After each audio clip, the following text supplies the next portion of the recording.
Will you please stand?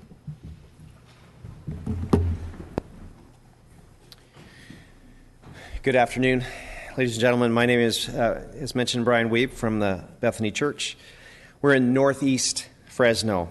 As we approach this most important weekend of the Christian year, as we commemorate the suffering of our Lord and Savior, Jesus Christ, as we remember his death and celebrate his triumphant resurrection from the grave on Sunday, we're reminded today that we worship a God who brings order out of chaos, who brings light into the darkness, who brings hope from despair, who brings peace into conflict, and who brings life from death. Please join me in prayer. Our gracious God in heaven, we pray today in the name of our Savior Jesus Christ. And we're grateful today for these men and women who serve and lead our city out of their genuine concern for our well-being, who genuinely care for and are concerned for the prosperity and safety of our great city. And we thank you for them. And so in our thanks for them today, we would pray and ask for your guidance for each member, that as they make decisions that affect us all, God, that you would guide them in your great way. God, we ask for your ability for them to understand the special and particular needs of our city, to be able to understand one another, to be able to communicate their concerns and needs clearly. God, we pray and ask today for your wisdom for them, for each one, the wisdom to solve the unique challenges of governance in the city of Fresno. God, we ask that it would be your great wisdom that they experience not only in this moment, but each day through the week as they make decisions on issues big and small. And God, I would pray for them to experience a love for the people of our city, the people that they serve, regardless of race or religion or social status, regardless of ability or disability, wealth or poverty. God, that they would have a great and deep love for each person in our city. And God, we ask today that you would grant all of us your peace and your safety in the great city of Fresno and surrounding communities. We ask that you would bless our city with prosperity. We ask that you would bless our law enforcement with safety. We ask that you would bless the teachers in our schools with understanding. We ask that you would bless our neighborhoods with peace and with unity. And God, that you would grant our churches the protection and safety that they need to be able to carry out their mission. We thank you for the privilege of living in this great place. In the name of Jesus, we pray. Amen. Pledge allegiance to the flag of the United States of America and to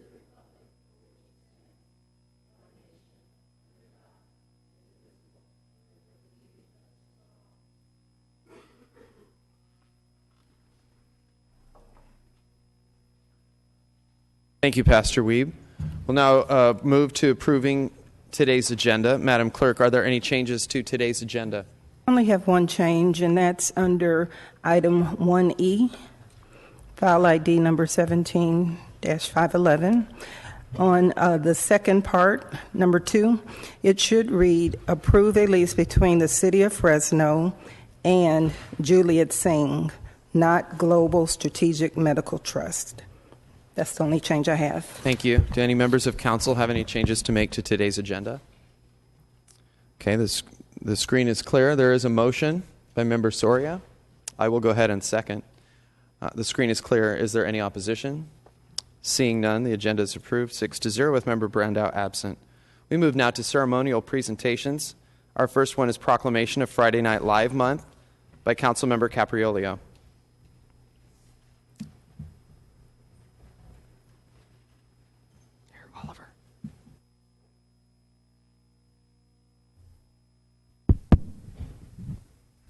Thank you, Todd. Good afternoon, everyone.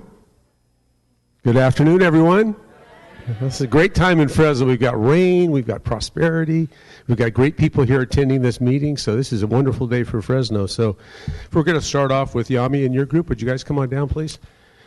Today we're here to bring awareness and celebrate the youth of Fresno and the work they're doing in our community. They bring awareness through Friday Night Live. So Friday Night Live builds partnerships for positive and healthy youth development. It engages youth as active leaders and resources in their communities.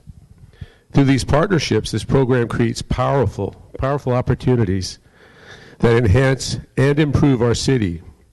Community service, social action activities, participation in advocacy for safe and healthy environments. The youth promotes all this with their efforts and things they do under your leadership, Yami, and as kids in our community. Here's the key. These policies that we're talking about, these are organized by the youth to appeal to the youth, which is, what better way could you do it than that? So we want to thank you for your hard work and for educating not only your peers, but adults and everyone else in our community. You guys have done a great job, and thank you so much for Friday Night Live. Thank you, guys. Round of applause. Yami, would you like to say a couple of words? Thank you so much, Councilman Capriolio, and I want to thank all of the council members and just for all of your support of the young people and their work. The young people are doing work all over the city of Fresno, but it's only because of your support and our council member support that they're able to do that. And I'd actually like to give the mic over to Jasmine, who would like to say a few words. She's one of our leaders at the Roosevelt High School chapter, and she'd like to say a few words. This September, it's going to be my 7th year with FNL. I can say that I've grown so much. It's my little sister. It's going to be her 2nd year, and I can just tell you, she was so shy coming in, and now she's an amazing speaker. While FNL has grown so much, and we've grown as leaders, we've learned so much, meeting with decision makers, creating policies. It's just been an amazing experience, and I thank you so much. Thank you all so much. Well, we thank you for what you bring to our community. You guys are fantastic. Leaders of tomorrow. So, Madam Clerk, would you read the proclamation, please?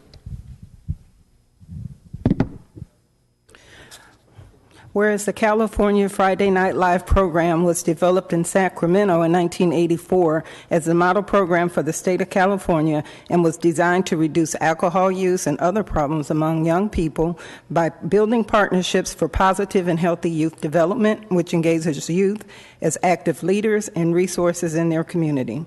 And whereas the youth in the Friday Night Live program will experience a safe environment that includes physical and emotional safety, as well as opportunities for community engagement that include knowledge of and interaction with the community, communications with the community, and opportunities to contribute to the community.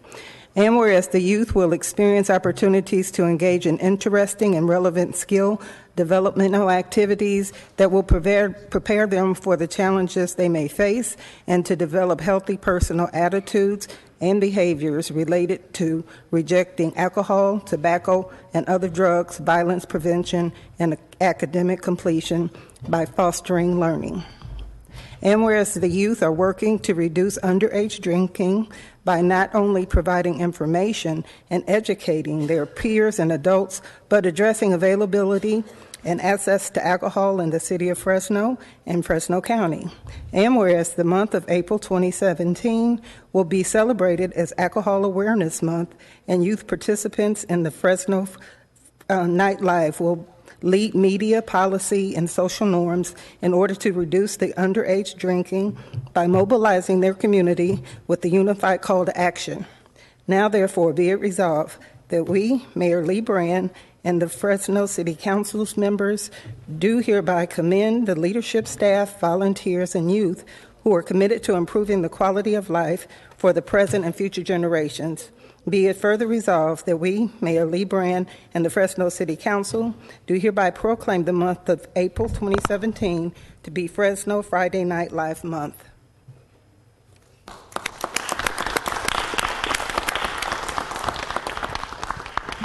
I'm just going to have the young people just introduce themselves, and they can say what grade they're in and what chapter they're a part of.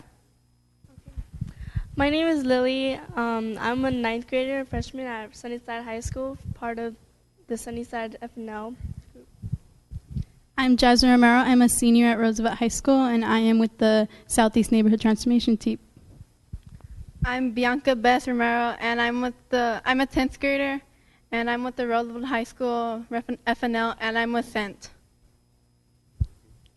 Hi, my name is Amy, and I am an 11th grader. I am attend Roosevelt, and I am at the Roosevelt FNL chapter. Hi, my name is Jackie. I'm an 11th grader, even though I don't look like one. And I attend Roosevelt, and I'm with the FNL chapter.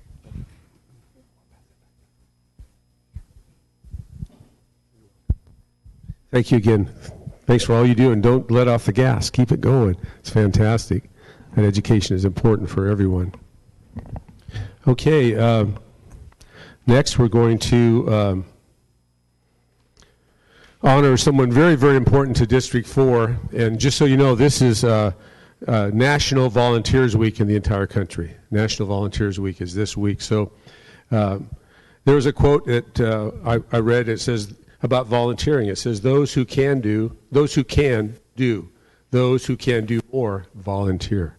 So we're here to recognize someone that is passionate, enjoys volunteering her time and her resources to El Dorado. Jackie, come on down. A little applause wouldn't hurt, and give it a little encouragement.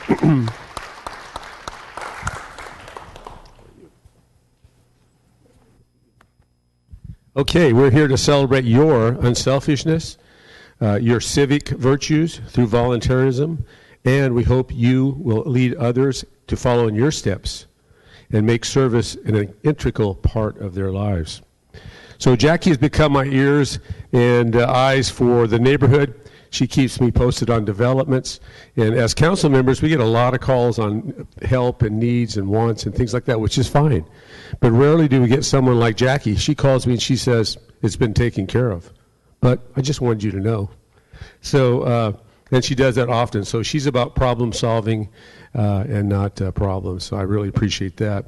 Here time is precious, and you are generous enough to take the time to schedule and make sure families, children, youth, veterans, refugees have the information and resources they need to make their lives better. So sometimes I'll go over to the El Dorado area and I see Jackie, and she's got a bunch of kids around her and all that. So I'm looking at her, and I know that they know they better behave and they better do well in school, because if they don't, Jackie's at the door of their parents knocking on it and saying, hey, we have to have a little discussion about these children here, right, Jackie? It's happened before. Yeah, and it'll happen again if it needs be. So it seems, again, especially right to be here today, since it is National Volunteers Week, and to recognize you and thank you for being the very best volunteer in the city of Fresno. Thank you very much. Would you like to say a couple words? Always. Mr. President, council members, and Paul. Yes, sir. Thank you very much for giving me this opportunity to lift up the volunteer work that's being done in the El Dorado Park neighborhood of your district. And thank you for being so present. I saw you many times up there, not like God exactly, but up high on your equipment, changing the street lights, and light in El Dorado Park is very important. I'd like to take this opportunity really to lift up all the work that's being done by the residents in El Dorado Park, more as a family than as a neighborhood. It's more word of mouth.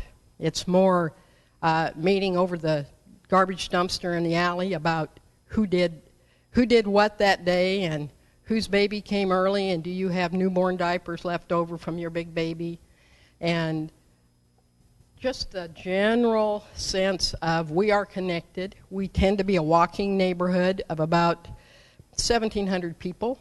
We, in the last 6 months, have had approximately, as of next week, we'll have 20 Syrian refugee families who are awesome people, who came from terrible situations, working people who have so much to offer our community. And that leads me to the one point that I'd like to make. My background's Habitat for Humanity. I co-founded it and was executive director for 18 years. It was an awesome experience, and it continues to be an amazing organization. Organizations are necessary good organizations are very helpful. After my experience with Habitat, I got involved through Wesley Church in the El Dorado Park neighborhood, and I've never looked back towards working with an institution. The grassroots, helping people know what their assets are, where their assets are, who their contacts and connections are, is the place I'm really called to be, to nurture those people and those places into growth. The challenge that I'd like to put out here, and I put out often everywhere I get a chance to talk, is if you're part of an institution, you got your money, you hired your staff, you have your outcomes, you get out there and do your job. When the money's gone, you go home, right? The residents, the ones doing the grassroots change, the youth who are doing youth activities for youth, that's a kind of difference that institutions cannot make. So institutions, government, the people who have the bucks, pay attention to what's happening in your neighborhood and with your people and respond and resource that. Don't come in with an answer you aren't asked for, Paul. I'm on your team. I know, you are. And he has been at the Resource Center. Things can be done without money. The Resource Center has no paid staff. It's on its way to being closed under new ownership, the apartment complex, but we've existed for 4 years where code enforcement and police and owners and residents and people in trouble and people not quite sober and lost kids and homeless, everybody else can come in there. It's been an amazing way to grow the neighborhood because then you respond to people where they are with what they have. The classroom exists now through the Housing Authority in Wesley. The same thing. No budget, no paid staff. We have 13 students that speak Arabic and English that are tutoring kids. Other activities go on too. But the main challenge here is pay attention to the assets of your community. You have youth. They show up for something like this. I'm going to be talking to them after today and find out why they're not in El Dorado Park. We'll get them there. All right. We'll get them there. Thank you for the opportunity to talk about volunteering in El Dorado Park. Well, that's why you are the volunteer for District 4 in the city of Fresno. We love you and appreciate all you do for us each and every day. So can we read the proclamation? This is yours. Whereas Jackie Holmes was born and raised in Porterville, California, where her great-grandparents homesteaded. She worked in the family lawnmower business and was the first to attend college. And whereas we celebrate Jackie for her outstanding contributions she has made in the city of Fresno and District 4's El Dorado. And whereas in 1969 she graduated from California State University, Fresno, with a degree in criminology and corrections. After working in a juvenile hall counselor, she became a Fresno probation officer and then moved on to seek a position as a social worker for the Fresno County Health Department. And whereas in the mid-1980s, Jackie co-founded the Fresno affiliate of Habitat for Humanity and served as executive director for 18 years. After helping care for her grandchildren, she became involved in El Dorado Park through Wesley United Methodist Church El Dorado Park Ministries. And whereas over the past 6 years, her commitment and passion to the families in the El Dorado neighborhood grew to become a full-time volunteer job where she would spend 40 hours a week creating and seeking opportunities to help educate the families in El Dorado. She created the Neighborhood Resource Center, Neighborhood Classroom, Housing Authority Wesley sponsored, and co-founded the Fresno chapter of Circles USA. And whereas Jackie also volunteers with the Fresno State Food Recovery Network, she started a GED program, helps coordinate and does alley cleanup and graffiti removal. She supports craft classes, cooking classes, and tutoring for the neighborhood children. She works closely with the Fresno City Code Enforcement Team, Stone Soup, Fresno Unified School District, FIRM, and the Fresno State ASI. Jackie recently became a member of the El Dorado Park Community Development Corporation. And whereas Jackie challenges individuals and families to make goals for themselves and make the community better by helping themselves and each other. Now, therefore, be it resolved that we, Mayor Lee Brand and Councilmember Paul Capriolio, do hereby honor and recognize Jackie Holmes as Council District 4's Volunteer of the Month. Be it further resolved that we, Mayor Lee Brand and Councilmember Capriolio, do hereby proclaim Thursday, April 13th, 2017, to be Jackie Holmes Day in the city of Fresno.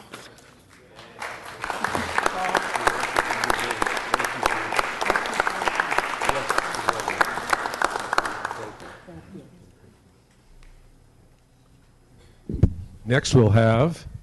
All right. Thank you, Councilmember Capriolio. Will the folks from Earth Day come forward, please? It's my very distinct pleasure to honor all those folks who work to provide a cleaner place to live for folks. Folks who are in the fight against pollution, folks who are in the fight against well, no, I'm trying to find an eloquent way of saying not to ruin this place where we all live, and the way to do that is not to pollute and not to ruin our environment. And so, with that, I will turn it over to Councilmember Soria. Thank you, Council President. I'm also proud to stand here before to declare April 22nd, which not only is Earth Day, but it's my birthday. So that's why I love to celebrate Earth Day. No, I am very proud of the work that there's a number of folks here throughout the city of Fresno that do every year and through the week to ensure that we have a healthier planet and that we take care of our environment, because we know we're only given one planet, and this is the one opportunity that we have to ensure every day that the future generations get to experience the beauty and live in a healthy environment.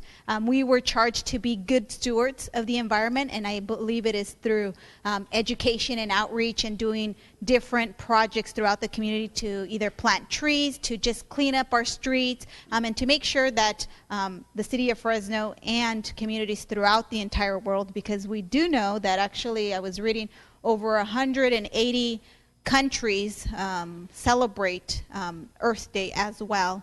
Again, we have one planet, and it is our duty and responsibility to take care of it. And so with that, I'll pass it on to you guys, and maybe you guys can talk about some of the things. And that what you said is what I meant to say. And you guys can maybe talk about some of the things going on to celebrate Earth Day here in Fresno. Council President, Council Member, City of Fresno Council, thank you for your recognition and for helping us get the word out. It's about education.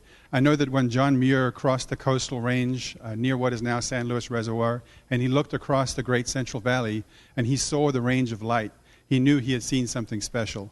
After he traveled up into the mountains and spent some time learning about the majesty of what is up there, he knew he had to get the word out. So he founded an organization just for the specific purpose of taking people up into the mountains so they could experience it for themselves and learn and become educated. Because how else would we know what we have and what we need to preserve? We seek to continue that legacy, to teach folks about what we have, the resources we have, and how they should take care of those. So we invite you to come out on the 22nd of April for Earth Day. Ride your bike. We're going to have bike parking, valet bike parking. We'll watch your bike for you while you enjoy the food trucks and the live music. And there will be many booths and vendors and exhibitors where you can learn more about our community and how to live lightly on the earth. And Debbie's going to have some great children's activities. So it's going to be a great day. It's going to be at Radio Park on the 22nd of April, and that's at the corner of Clinton and First Street. So in the city of Fresno, in Fresno Street. Thank you. Wow, okay. So First and Clinton. We know where it is. We'll be there. So get your Google Maps out. Find Radio Park at the corner of First and Clinton. It's got a big radio tower in it, so you can't miss it. It's going to be great. We're going to be out there at about 10 o'clock in the morning, and we'll be there through the afternoon. So come on out and enjoy it. Thank you so much for your recognition. Madam Clerk, would you read the proclamation, please? Whereas all people of this earth have a right to a healthy environment, and whereas expanding environmental education and climate literacy is vital to enhance awareness about the environment, inform decision-making, and protect the future generations. And whereas it is more important than ever to act locally and to continue the environmental progress that has been gained thus far.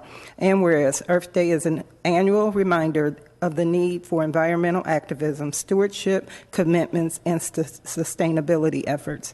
Now, therefore, be it resolved that we, Mayor Lee Brand, and the Fresno City Council members do hereby proclaim the 22nd day of April to be Earth Day Fresno 2017.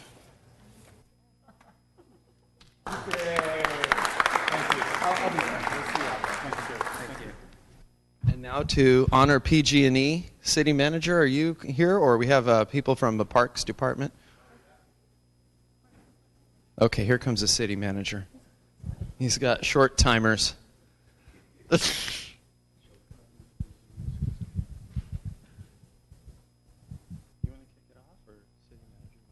start off. And, of course, Christina Irma, if you could join us as well from the Parks Department. And my good friend Ann Cluse, who's with us today from PG&E, as well as your representatives. This has gotten to be an annual tradition, which will continue long after I'm gone. We're hoping the same thing. In which each year PG&E and has started this about 8, 9, 10 years ago? Yeah, 2007. Yeah, 10 years ago. Where as a result of a heat wave at the time, the city of Fresno was one of the very first cities in this region to start opening up cooling centers. It was unheard of at that time. And unfortunately, 10 years ago, there were actually heat-related deaths that were occurring around the county. And the city of Fresno was one of the agencies who stepped up, opening up or creating these cooling centers. We actually sent buses out to small cities like Layton and other communities in order to provide some relief for the residents. During that event, PG&E was kind enough to step up and say, we're part of this community. We want to help. We know there's a cost associated with keeping these centers open. So ever since then, the city of Fresno has been the recipient from PG&E of a check for $25,000 that is used each year to help keep our cooling centers running and providing some relief for all of our residents. So on behalf of the mayor, and I know the council members are going to want to say a few words, but on behalf of this community, more importantly, thank you for your donation. This is going to be very helpful.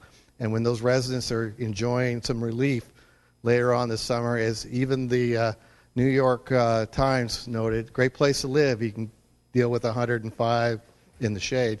It is important right here because it does get hot, and then especially for the members of the community that have health-related issues. They're also dealing with asthma because, of course, as you know, Ann, during the summer months, our air quality is also a little shaky. But it does provide a lot of our residents, especially in our older neighborhoods, who may not even have air conditioning. They may still be dealing with a swamp cooler on a good day. It does provide a lot of relief for residents who may not have any other opportunity.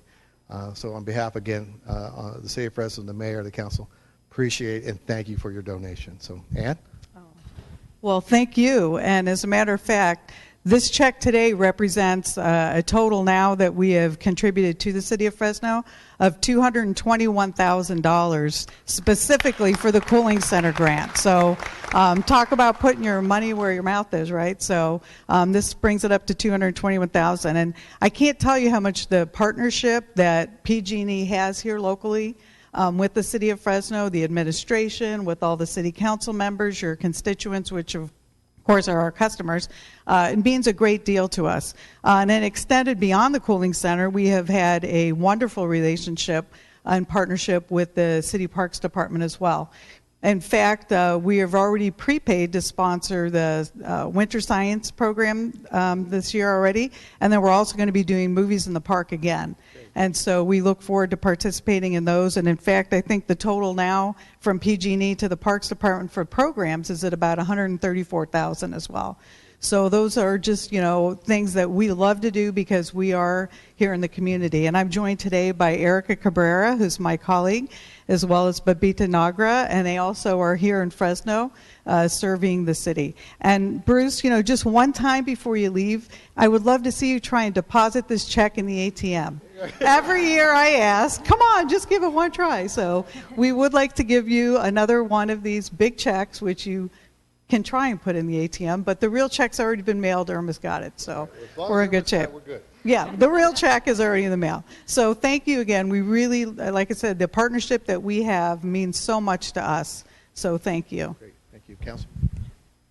Just very quickly, on behalf of our council, I would like to extend our gratitude for being a great community partner, again, in giving as much as you guys have given to our community so that our parks provide the amenities that our residents deserve, and along with also providing relief during the very hot summers. I know I represent an older area of the city, and I know a lot of the residents in my neighborhood will benefit and have benefited tremendously from this partnership. So just on behalf of the council, thank you again for all that you guys do for the city. All right. Thank you. Appreciate it. Thank you. Oh, you can give me a hug. Yeah, good. Thank you very much. You want to do the yes. Dan? Yeah, do a picture. All right.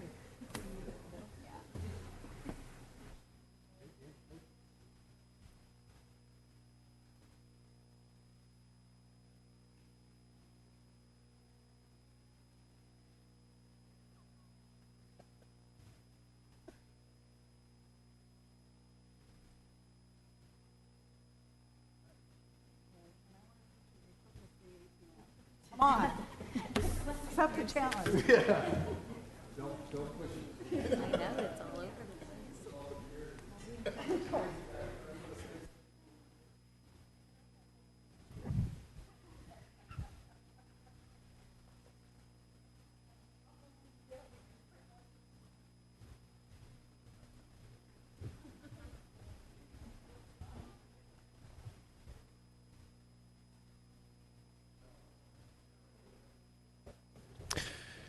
Thank you, everyone. We move now to approval of the minutes from the April 6th, 2017 meeting. Does anyone have any changes to the minutes? Seeing none, the chair will entertain a motion to approve. Motion and a second. The screen is clear. Is there any opposition? Motion carries 6-0. It's time now for council member reports and comments. Member Capriolio, you're first. Thank you very much, Council President. I'd like to request that we adjourn today's meeting in memory of Peggy Hinman. She's a supervisor from the our call center, and she passed away last week. She was a great employee. She was always there for me and my staff when we had questions. Even when her job got challenging and tough, she always smiled and she always pushed her way through it. So our thoughts and prayers are with her family, her friends, and our City Hall family as well. Next, I wanted to thank Sergeant Landon from the Fresno Police Department. Chief, give him my regards. We gave him a call to assist us on an issue. The issue was resolved literally within hours, and I can't thank him enough. And on behalf of my constituent and the neighbors around there, it was fantastic. So thank you, and thanks, Sergeant. Last week was opening day for the Grizzlies. Last Thursday, the mayor was there, some of my colleagues. We presented a special proclamation to the Grizzlies, so we want to wish them the best. And we're looking forward to another championship ring back here in Fresno. So thank you, Council President. Thank you. There are no more council members punched up, so we move to the consent calendar. Are there any counts? Okay. Member Soria. Item 1E. Member Bredefeld. Yeah, I just wanted to register on 1G, the proposed water capacity fees, a no vote. I don't need to pull the item, just wanted to note that. Thank you. Okay, let's go out to the public. Are there any members of the public who wish to comment on any item contained in the consent calendar? If so, please come forward. Seeing none, we'll return to the council. We'll entertain a motion to... Yes, you wish to comment on the consent calendar. Come forward, it's okay. No? Ms. Correa, right? Okay, you're coming up soon here. I have a yellow card for you. Motion to approve. Okay, we have a motion and a second by Member Baines. The screen is clear. Is there any opposition? Seeing none, item carries 6-0 and 1. Item 1E was removed by Member Soria. Turn it over to you, staff.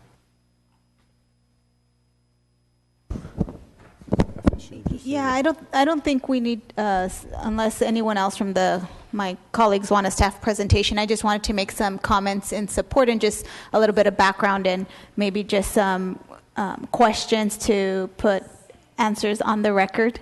I know that we've been working on this issue for now, I believe, over a year. We had our first big community meeting regarding public safety concerns in the Tower District, and with the closing of the substation, which was in south of Olive on the Broadway area, and that closing down, I believe now 5 years. Is it 5? Has it been that long?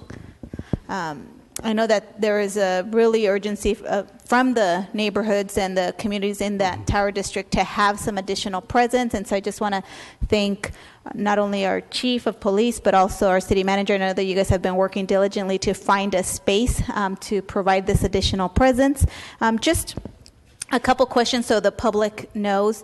Can you, if we approve the lease today, what's kind of the time frame to expect this office to be available for our officers to utilize? According to the landlord, there's some minor tenant improvements, some carpeting, some paint. We believe that we'll be in there late June, first part of July. Perfect. And I think this conversation you and I had before today about ensuring that this office is enticing enough for our officers to use that are within, the vicinity, the cops on bikes that are, from day to day. I don't know if they do it on a daily basis, but when they are there, they're able to utilize. So there'll be the equipment that is needed, computers or so forth, so that they can actually go and do their reports there. So the mics. Yes, absolutely. The chief will ensure that they have all the equipment. He always does. And in addition, as you noted, and I'm conveying this now for the record to the chief, you want a very large decal on that window that indicates this office space is occupied by the Fresno Police Department. Yes, that was going to be my next question. So thank you for just mentioning that. That was one request that I did have, that we do have an obvious decal so that the community knows that that's where the writing station will be. I know that we also talked about there being a conference table just in case residents in the neighborhood want to do like a neighborhood watch meeting or have a small community meeting space available. Yeah. Correct. Great.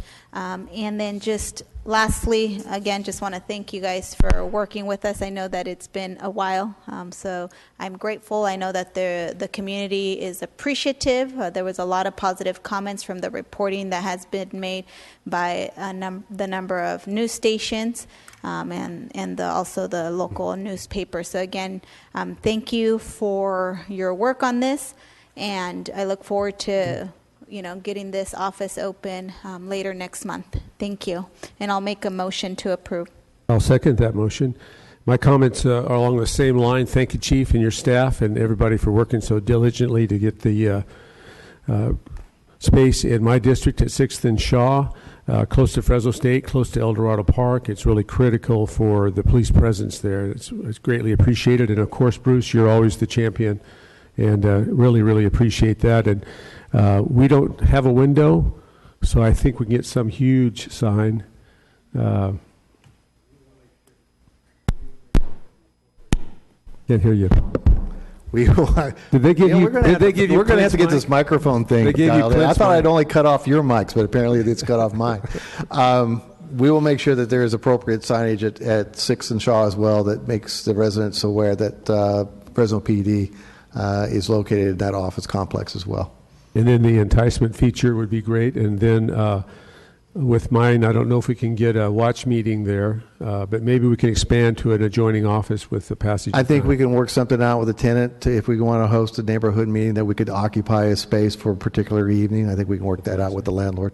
Well, and I also want to bring Dan up. Could you come up, Dan, and identify yourself? This man's been working with this project for quite a while, and he had a couple of positive comments. Good afternoon, council members. For the record, my name is Dan Waterhouse. I'm a Fresno State alumnus, and in fact, I'm back on campus as a current student. I've been working on this project for a very long time. I did the initial footwork in 2012 to attempt to get a report writing station done. Unfortunately, at that time, the police department did not want to pursue it. And then the following year, Council Member Capriolio picked it up, and I really appreciate the fact that Paul saw fit to get involved in this. There used to be a police presence in El Dorado Park, both a similar report writing space, and then the Northeast Policing District was headquartered for many years on Bulldog Lane and sits next door to Stone Soup. I really think that this will help with the continued revitalization of the neighborhood.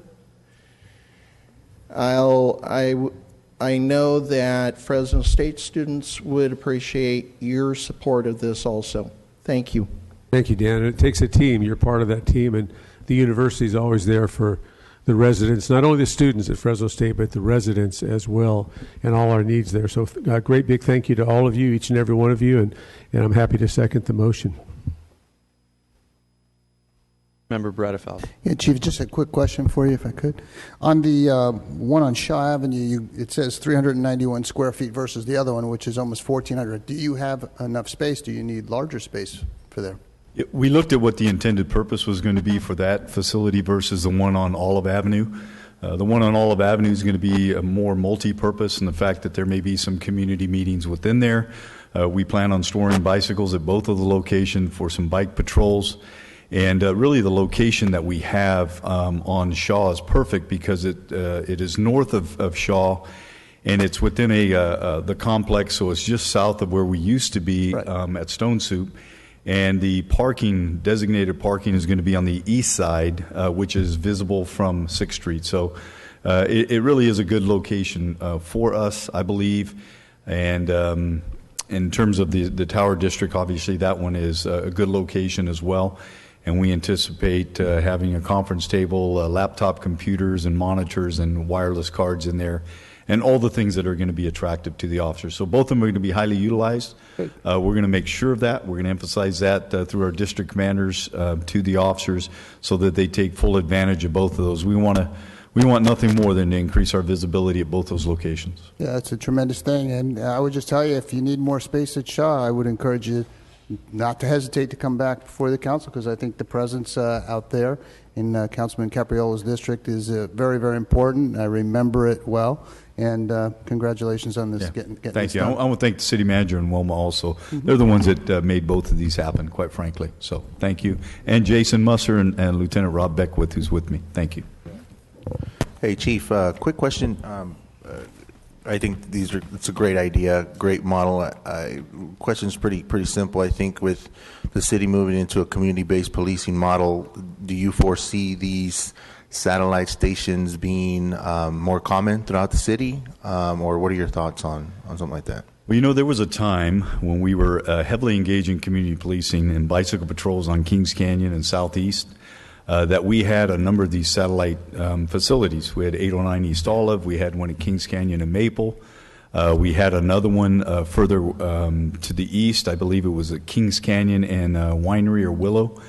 And the officers would utilize those facilities as time allowed.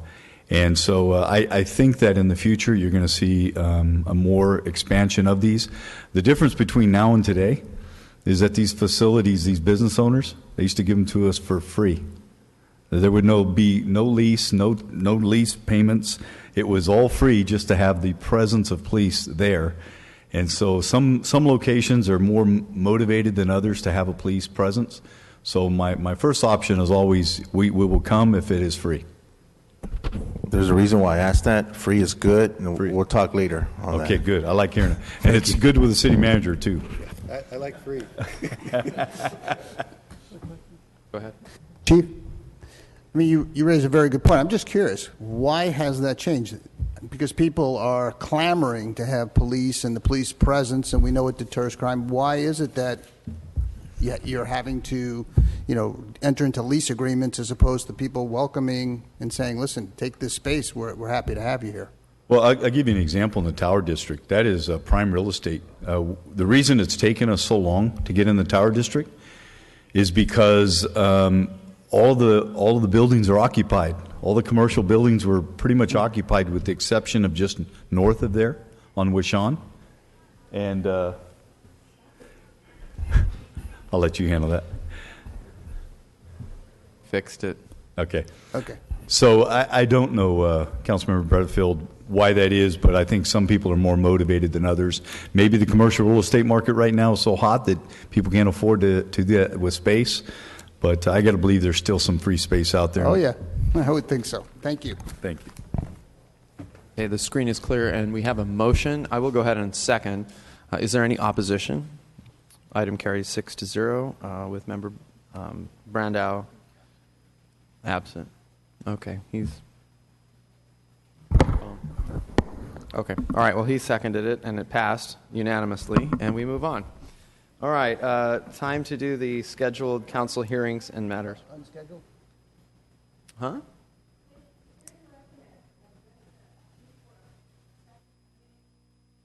I'm sure that Chief Jar would be more than happy to speak to you in the lobby after he's... Or no? Yeah, absolutely. Thank you, Chief. You know what? Why don't we go ahead and do you wish to address the council? Why don't you come and let's do unscheduled communication at this time. I have a yellow card for you. Come forward, give us your name and address for the record, and you'll have 3 minutes. Well, I want a minute or a second for the chief. My name is Mary Esther Correa. I own a property at 3403 and 7 East Iowa on 4th, right close to Tulare Street. Can I address the chief? Por favor, please. Outside? Ms. Correa, if you have business with the council, we ask that you address the chair. First of all, I have notes this time. I'll try to thank you very much for letting me speak today again. Congratulations on your being president, and congratulations to a new mayor. Hopefully he does better than the last one. Okay, first of all, I'm going to try to be fast and furious. Okay, first of all, like I said, for 7 years, I've been fined by the code inspectors.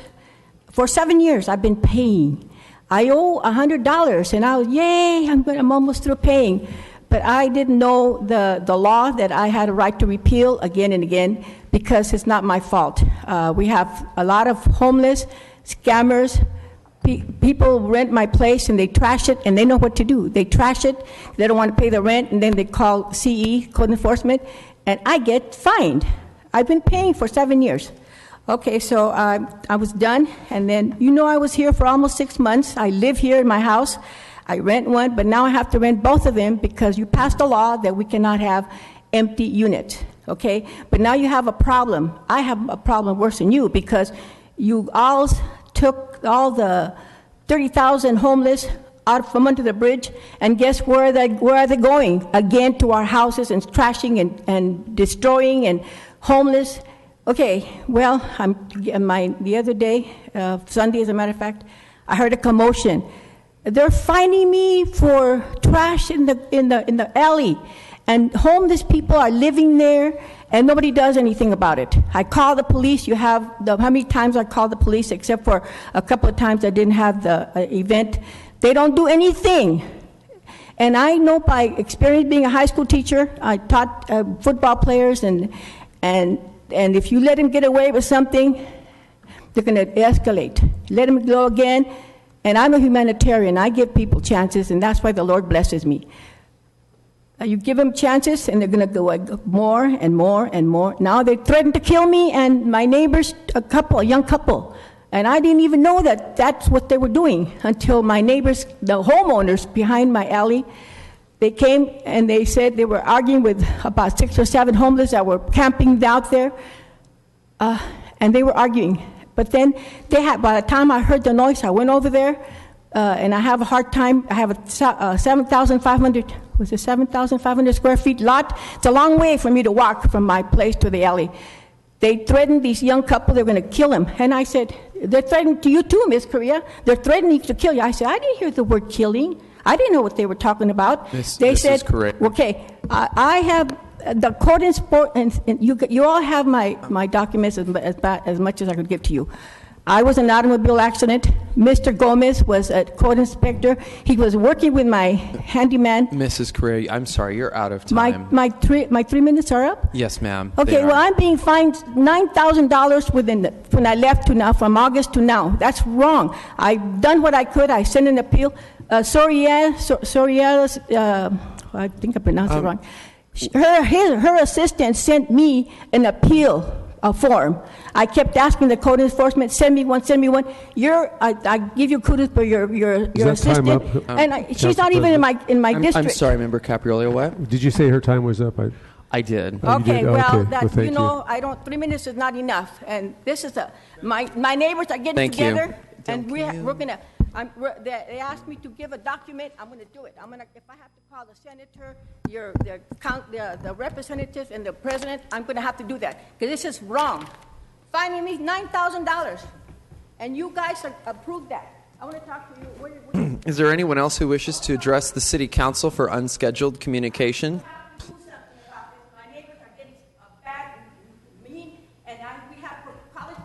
Please come forward. Okay, seeing none, we will go ahead and close unscheduled communication, return it to council. Member Bredefeld. Yes, I forgot when we were addressing council issues. Next week's, or in 2 weeks, the April 27th scheduled meeting for the ban of recreational marijuana dispensaries. We're going to delay that. I'm working with the mayor on this issue, and we're looking to be working with some of the other cities in the county and bringing forward a comprehensive ban, more comprehensive. So it'll be another 30 days, perhaps 60 days, and we'll be bringing it forward, but it won't be heard on the 27th. Thank you. We'll now move to scheduled council hearings and matters. This is a continued hearing to adopt resolutions and ordinance to annex territory, and this is from Public Works.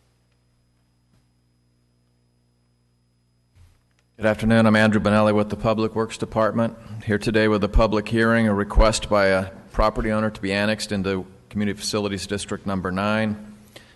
We have received the ballots from the landowners.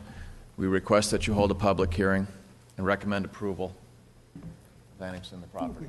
Thank you. We'll go out to the public. Are there any members of the public who wish to address the City Council on this agenda item? Please come forward. Seeing none, we'll close public discussion, return it to the council. Second.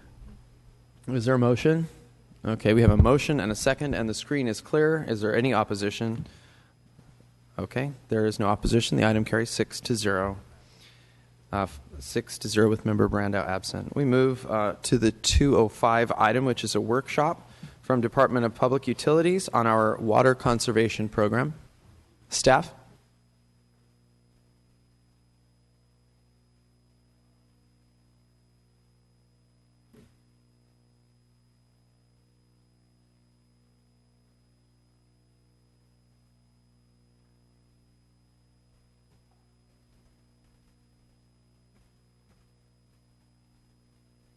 Thank you, Council President, City Council.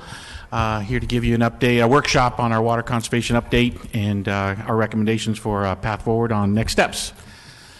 I want to talk about the performance to date of our program, talk specifically about some single-family residential water use patterns that we've identified, our water conservation program activity, some options for looking at outdoor watering schedules, our outdoor watering enforcement program to date, and then again talk about the proposed next steps on our water conservation program. First thing we want to do is just overall This chart really tells the story for the citizens of Fresno. They just really stepped up when the governor implemented his order. We started early. We started in August of 2014, and as the numbers continued to ratchet down from the state, the residents of Fresno continued to just keep doing what they needed to do and reduce their water savings. So kudos to the citizens of Fresno for the work they did in getting this done. Over the trend over longer term has been even more positive. We have 2013 versus 2016, we've seen a 23% reduction in our water use. Again, it's been about a 8-year trend that continues to trend downward, which is really good news for the groundwater aquifer and our overall water supply here in the city. We also then looked at how the water use has changed just seasonally, and so what we do when we look at that evaluation is we look at the December, January, and February water demands in the system. We kind of consider those basic sanitation kind of requirements, and so right now we're at about 1.9 billion gallons per month in those 3 months, and then you can see overall we're about 13.2 billion gallons a year is what we apply outdoors through irrigation. And those numbers compare, we were at 2.2 billion in 2014 during those low watering months, and our overall irrigation demand used to be 46%, and again, the citizens of Fresno stepped up and we got it down to 36% most recently. So again, just tremendous performance from the citizens of Fresno on water conservation.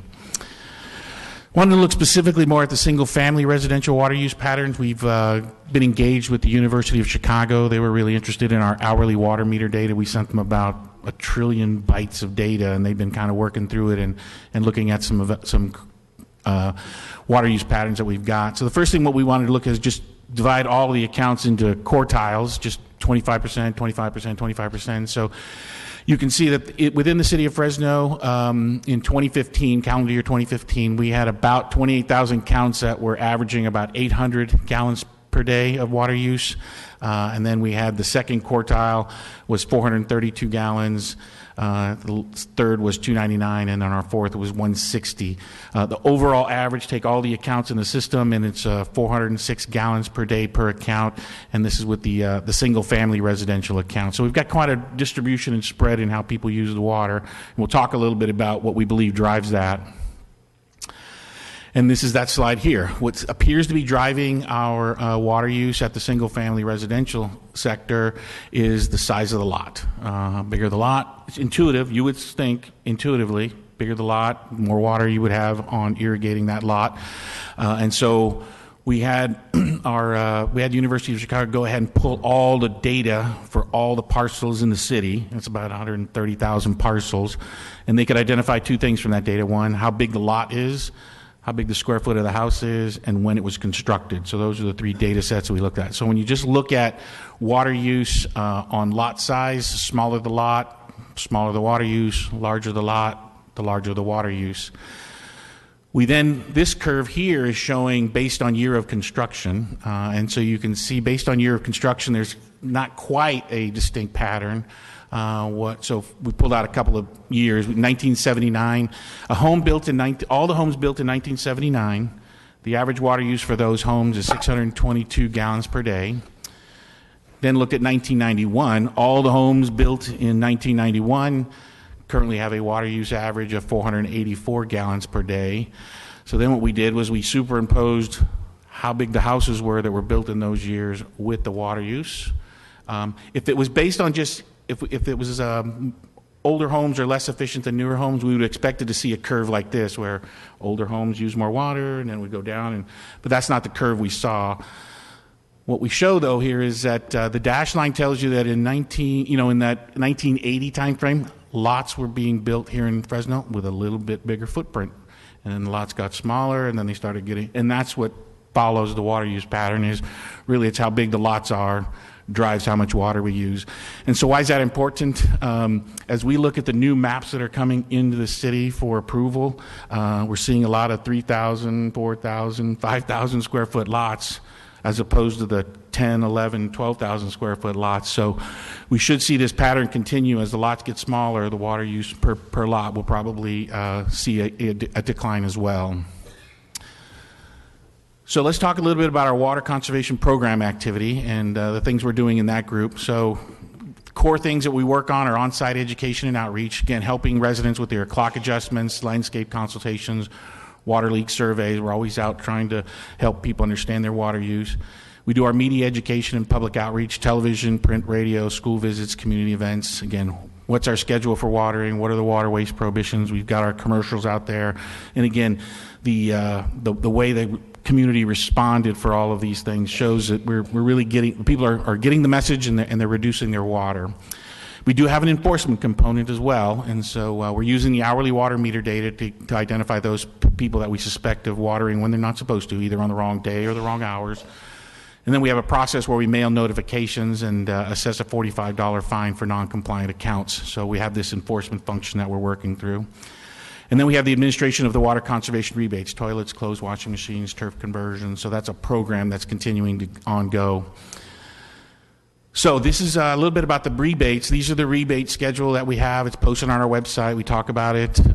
Sometimes we get information out in the monthly bills about the rebates that are available. A point of clarification too is if you are also in our water affordability credit program, which is based on an income level, all of these numbers get doubled, so you get twice the money for those individuals that have been identified as having a means test for income. So we make that available for those folks. Wanted to look at clothes washers and toilets and talk a little about those two. Those two are very, very popular, but they yield different results in terms of the $50 we make available for both. And so District 6, buying lots of toilets and washing machines and clothes washing machines in District 6. I'm hoping they're buying them here in Fresno so we can take advantage of those purchases. But District 6 is the big winner on toilet rebates and washer rebates, and this is 2009 to 2016. You can see the distribution of how we are making those rebates available to each of the districts. And this is the expenditures, and this is one we're kind of struggling with. We're continuing to trend down. Overall, the community is saving more water and saving lots of water, but it doesn't appear to be coming from our rebate program. These rebates are available to folks. We promote them, we advertise them, we make notifications, and you can see the trend on the number of dollars we're putting out the system. So we've either gotten to a hardening situation where we've replaced a lot of toilets, we've replaced a lot of washing machines, and we just can't get cracked through anymore. Or the number's just not enough of incentives, so we're going to look at opportunities to try and make some adjustments to that so we can get more activity on our rebate program. So this still took a lot. This is the clothes washer machine rebate. One of the things we've done is that if you're a house, took the rebate, we looked at your water use 15 weeks prior to that rebate and that machine going in, and 15 weeks after, just to see what's the impact of that savings, water savings. And on the washing machines, not seeing a whole lot. It just, the water, it's just hard to tell. There's really not and it makes a little bit of sense. I'll show you the toilet one next. You change a water washing machine for a lot of reasons, but that valve opens and shuts on the washing machine, so it's not a lot of leakage you might expect with something like that. So now let's look at the toilets. The toilets, big winner. We get a lot of savings on a toilet, about 60 gallons a day. And again, this is probably most related to the fact that toilets leak, all the mechanical devices age, they wear, they deteriorate, and over time they need replacement. Can I ask a question and interrupt? Sorry. Yeah, no problem. I wanted to go back to the conservation rebate activity. I think it is well worth our time to kind of go back and study why is it that the districts with the highest concentration of poverty, where we will probably see a greater benefit for some of these low-income folks, why aren't they, or why are the numbers so low? I think if you look at the districts 1, 3, 5, 7, even 4, I think you barely reach 10%. No, you're right. And I think that's a problem, especially if we want to see some of our low-income community take advantage of the programs that we maybe restructure it or provide a greater incentive depending on income, just as we do with the affordability rate. So I think we agree. And I would like to see if we can work on something to bring Absolutely. back. We to agree. the This has council. we've got to move these numbers to get more of these things out in the system. 100%. By the way, Tommy, 403 is correct today, but as of Friday about 6 o'clock, it'll be 405. Okay, good. And it was bought in Fresno, right? You bought it in the city of Fresno. Okay, great. Hey, Tommy, and I want to chime in with Councilmember Soria. So, in recognizing that the numbers are low, do we have a strategy to increase those numbers? I mean, what's the idea? Yeah, not right now. The strategy we had is putting the information in the water bills and getting that word out. That's not working. So we got to figure out a way to get the word out more effectively, more efficiently, because it's like you said, you can see the numbers. This is what really struck me was, there was a year when we were at $250,000 in rebate stuff, and we're $30,000, and the money's appropriated. It's there, it's available, and it's not going out. So we are not being effective at getting the word out. So I agree 100%. And so what's been the outreach strategy to date? To date, right now, is just the direct mail of your utility bill. So if you're a tenant and you don't pay the water bill, you probably don't see it, and the homeowner doesn't know whether or not. So we've got to kind of figure out a way to bridge that gap. Same with the language. We've always talked about the language as another potential barrier that we need to get addressed. So I'm willing to, maybe we can, obviously this conversation is a little bit more in depth offline, so maybe we could set some time in the next couple weeks to figure that out, to intensify the outreach strategy, maybe through some, I don't know if you do announcements in different places. Can I be included? Yeah, and I think, and I'm going to recruit council member Chavez too, because his district, mine and his are probably running about the same. Well, it just would make sense. I'd like to You want to recruit participate. you too? Can we recruit you too? Yeah, but I guess only 3, so the 3 of you can go. But No, I mean, why it makes four of us can. We're talking about an outreach strategy. I mean, we're not. Okay. Well, here's what I was thinking, because I'm looking at the rebates, the number of rebates as well, and they're lower in low-income parts, because you have to buy a new set to get the rebate, right? Right. Well, we've got a place in District 7. There's one at I think 7th and Ventura. That's in District 5, and there's one Marion's Appliance on Blackstone, just north of, I think, Belmont, that sell used appliances. But you don't get a rebate. If you can go to a used appliance center here in the city of Fresno and get a washer and dryer for $250. That works well, but you don't get the rebate.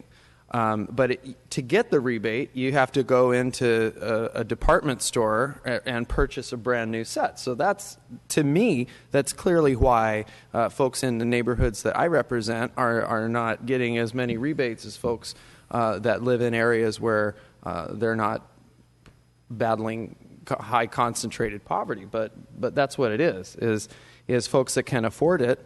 The rebate is set up to give people money back on a brand new set, and new sets cost hundreds, if not thousands of dollars for a new set. So somebody drops, $1,000 on a new state-of-the-art set, they're going to get the rebate.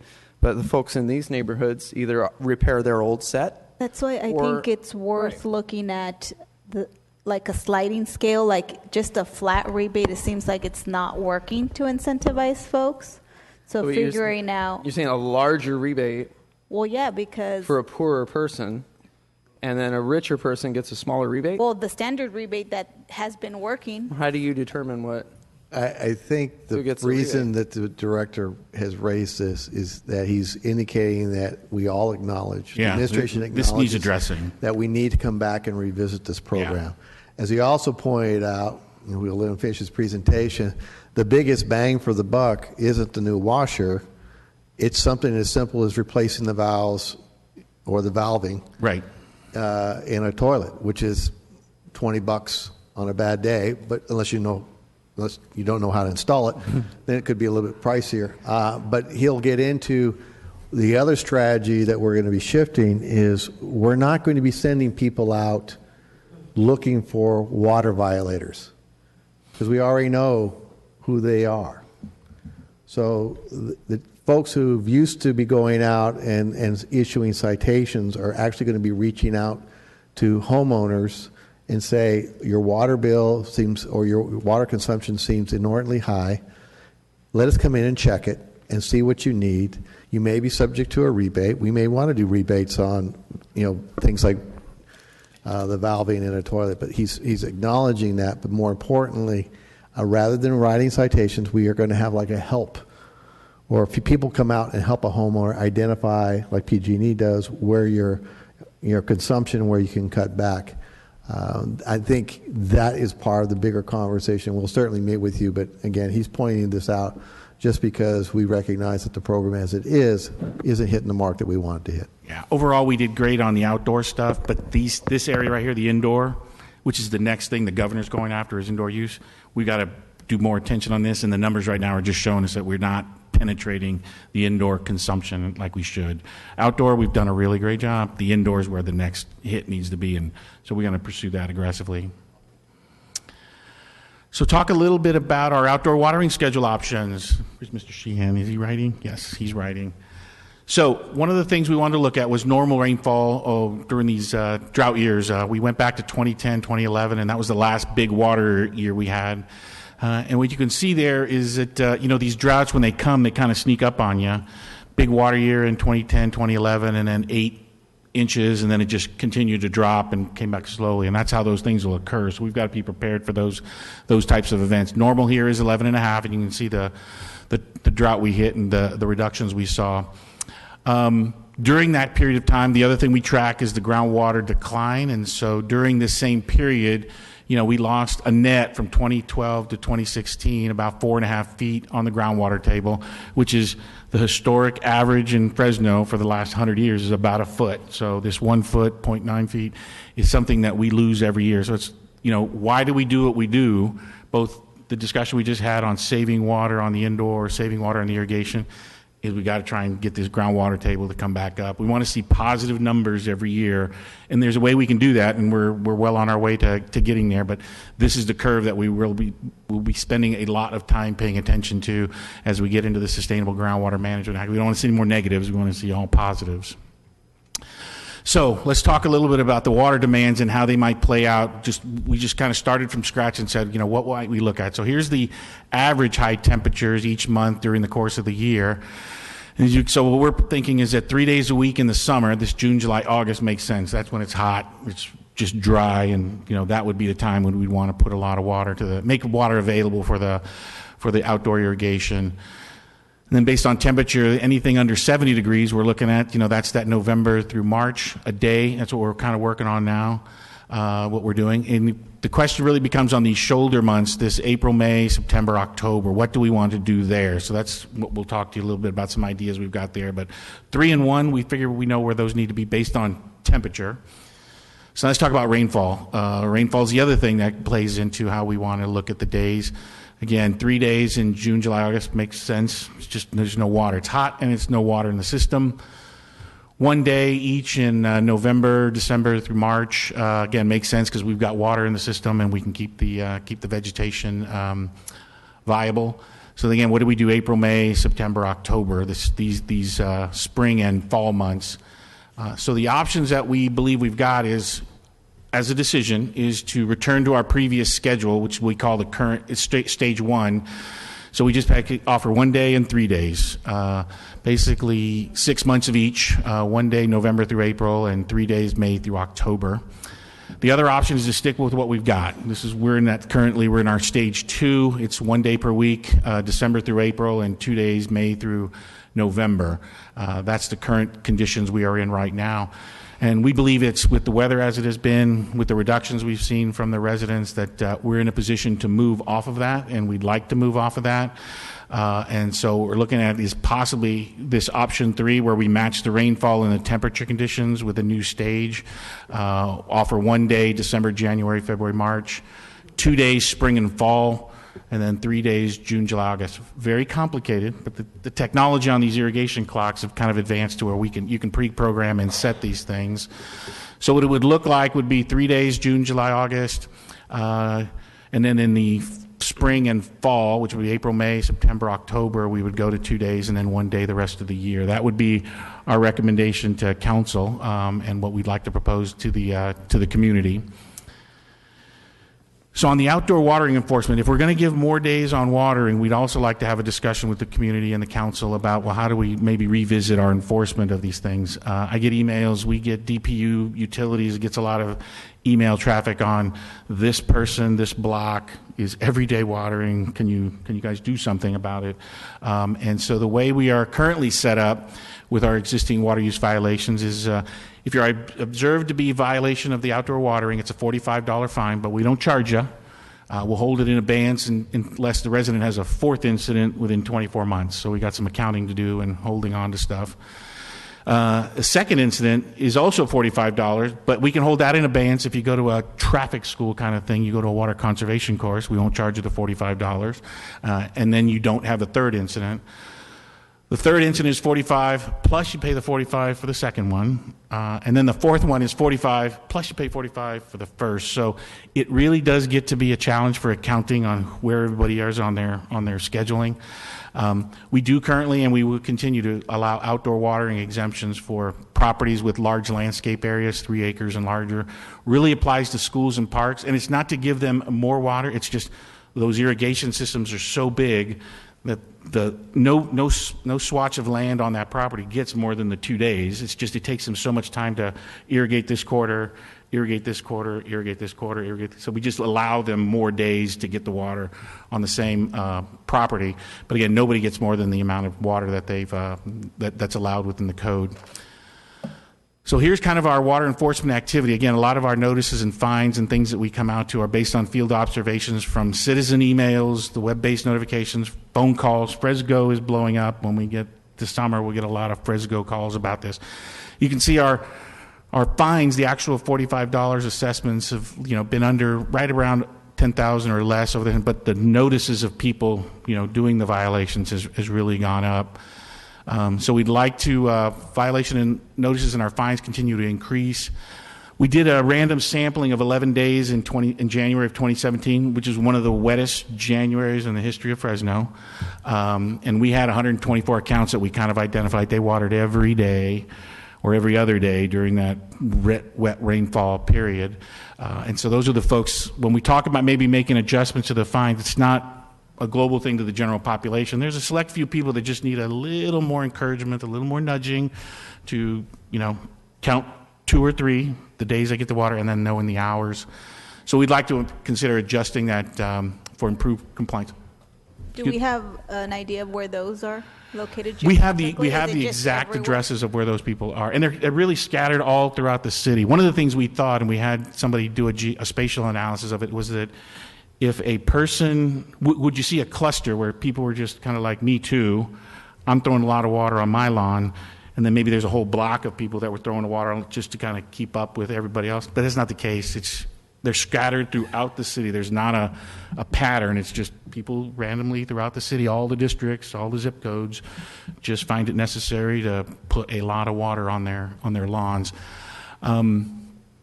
Our fine revenue in 2016 was about $139,000, so it's not a lot of money we generated. Again, the goal here isn't to generate money with fining people. The goal is to contact them, notify them, get them to correct the behavior, and if they can't find their way to correct the behavior, then they get the fine initiated on their water bill. So what we'd like to propose is another 4-level, really. So that first incident during a calendar year, and we also want to get away from the 24 sliding months. Let's just do everything on a calendar year. So the first incident during the year, we're going to give you a written notice that you've been identified as violating the outdoor watering restrictions, and correct the leak, call us for a leak test, call us for an audit, we'll do whatever we need to do to help you get your property compliant with the outdoor watering schedule. And then the second incident, we'll charge you $50 on the utility bill. The third incident would be $100, and then the fourth incident and every event after that. And it's not really an event, it's for the month. So, say somebody violated, they violated every day, 365 days. The max they would pay would be $2,400, because it'd be $200 for January through $200 through December. It'd be $2,400. And there are people in the city of Fresno that is probably their monthly water bill sometimes is $2,400. There are people who use a lot of water in the system. We wouldn't allow for any more of the fine deferrals. We just stick with 1 through 4 and pay the appropriate penalty. And then what we'd like to propose is that a portion of the revenue fine, after we cover our costs for the administration and management of the process, is that we would make that money available and invest it in the parks so we can improve their, modernize their irrigation systems. Because I think there's a big number on the, how big is the number? Over the next 10 years, it's $45 million. $45 million. We won't generate $45 million in fines, but we can help take care of some of the higher problem areas that we have. So that's what we'd like to propose. And so our next steps are we'd like to, administratively, we're going to change the drought response from stage 2 to stage 1. And we're going to allow 3-day per week watering, June, July, August, 2 spring, fall, 1 winter. We'll have to update our urban water management plan to reflect that change. The state has to know what our stages are, and our documents have to be compliant with that. We'd like to prepare a modification to the FMC, the 6-520, to change the water fines from the 45, not on the first, pick it up on the second, not on the fourth. So we want to change that to just 50, 100, 200, one time per month for violators. We'll have to modify the master fee schedule. The other thing we're currently in the process of beta testing in all your district with some of your residents is this Eye on Water for residents. And so what that is, it's an application where they can set on their phone, on their computer, on their tablet, go into their account and ask for a notification that I want to know when my water exceeds a certain level, and they'll get a ping, and then they'll know they'll know when we know, hey, something happened on your property that probably shouldn't have happened, and then they can go ahead and make the adjustments on their own. But that'll be made available to residents 2017, 2018, and we'll bring that to council probably in May or June. Now, the other thing the governor's requiring us to do is prepare an excessive water use ordinance to actually get after people who use too much water. There's not a lot of definition on how you're supposed to define that, but our proposal would be to add a definition in our public utility section, and we would define excessive water as using 300 gallons per hour or more during a day or an hour when irrigation is not allowed, that we would qualify that. Now, other cities are going to caps on individual properties, and so you can't have more than 10,000 a month or so many in a day.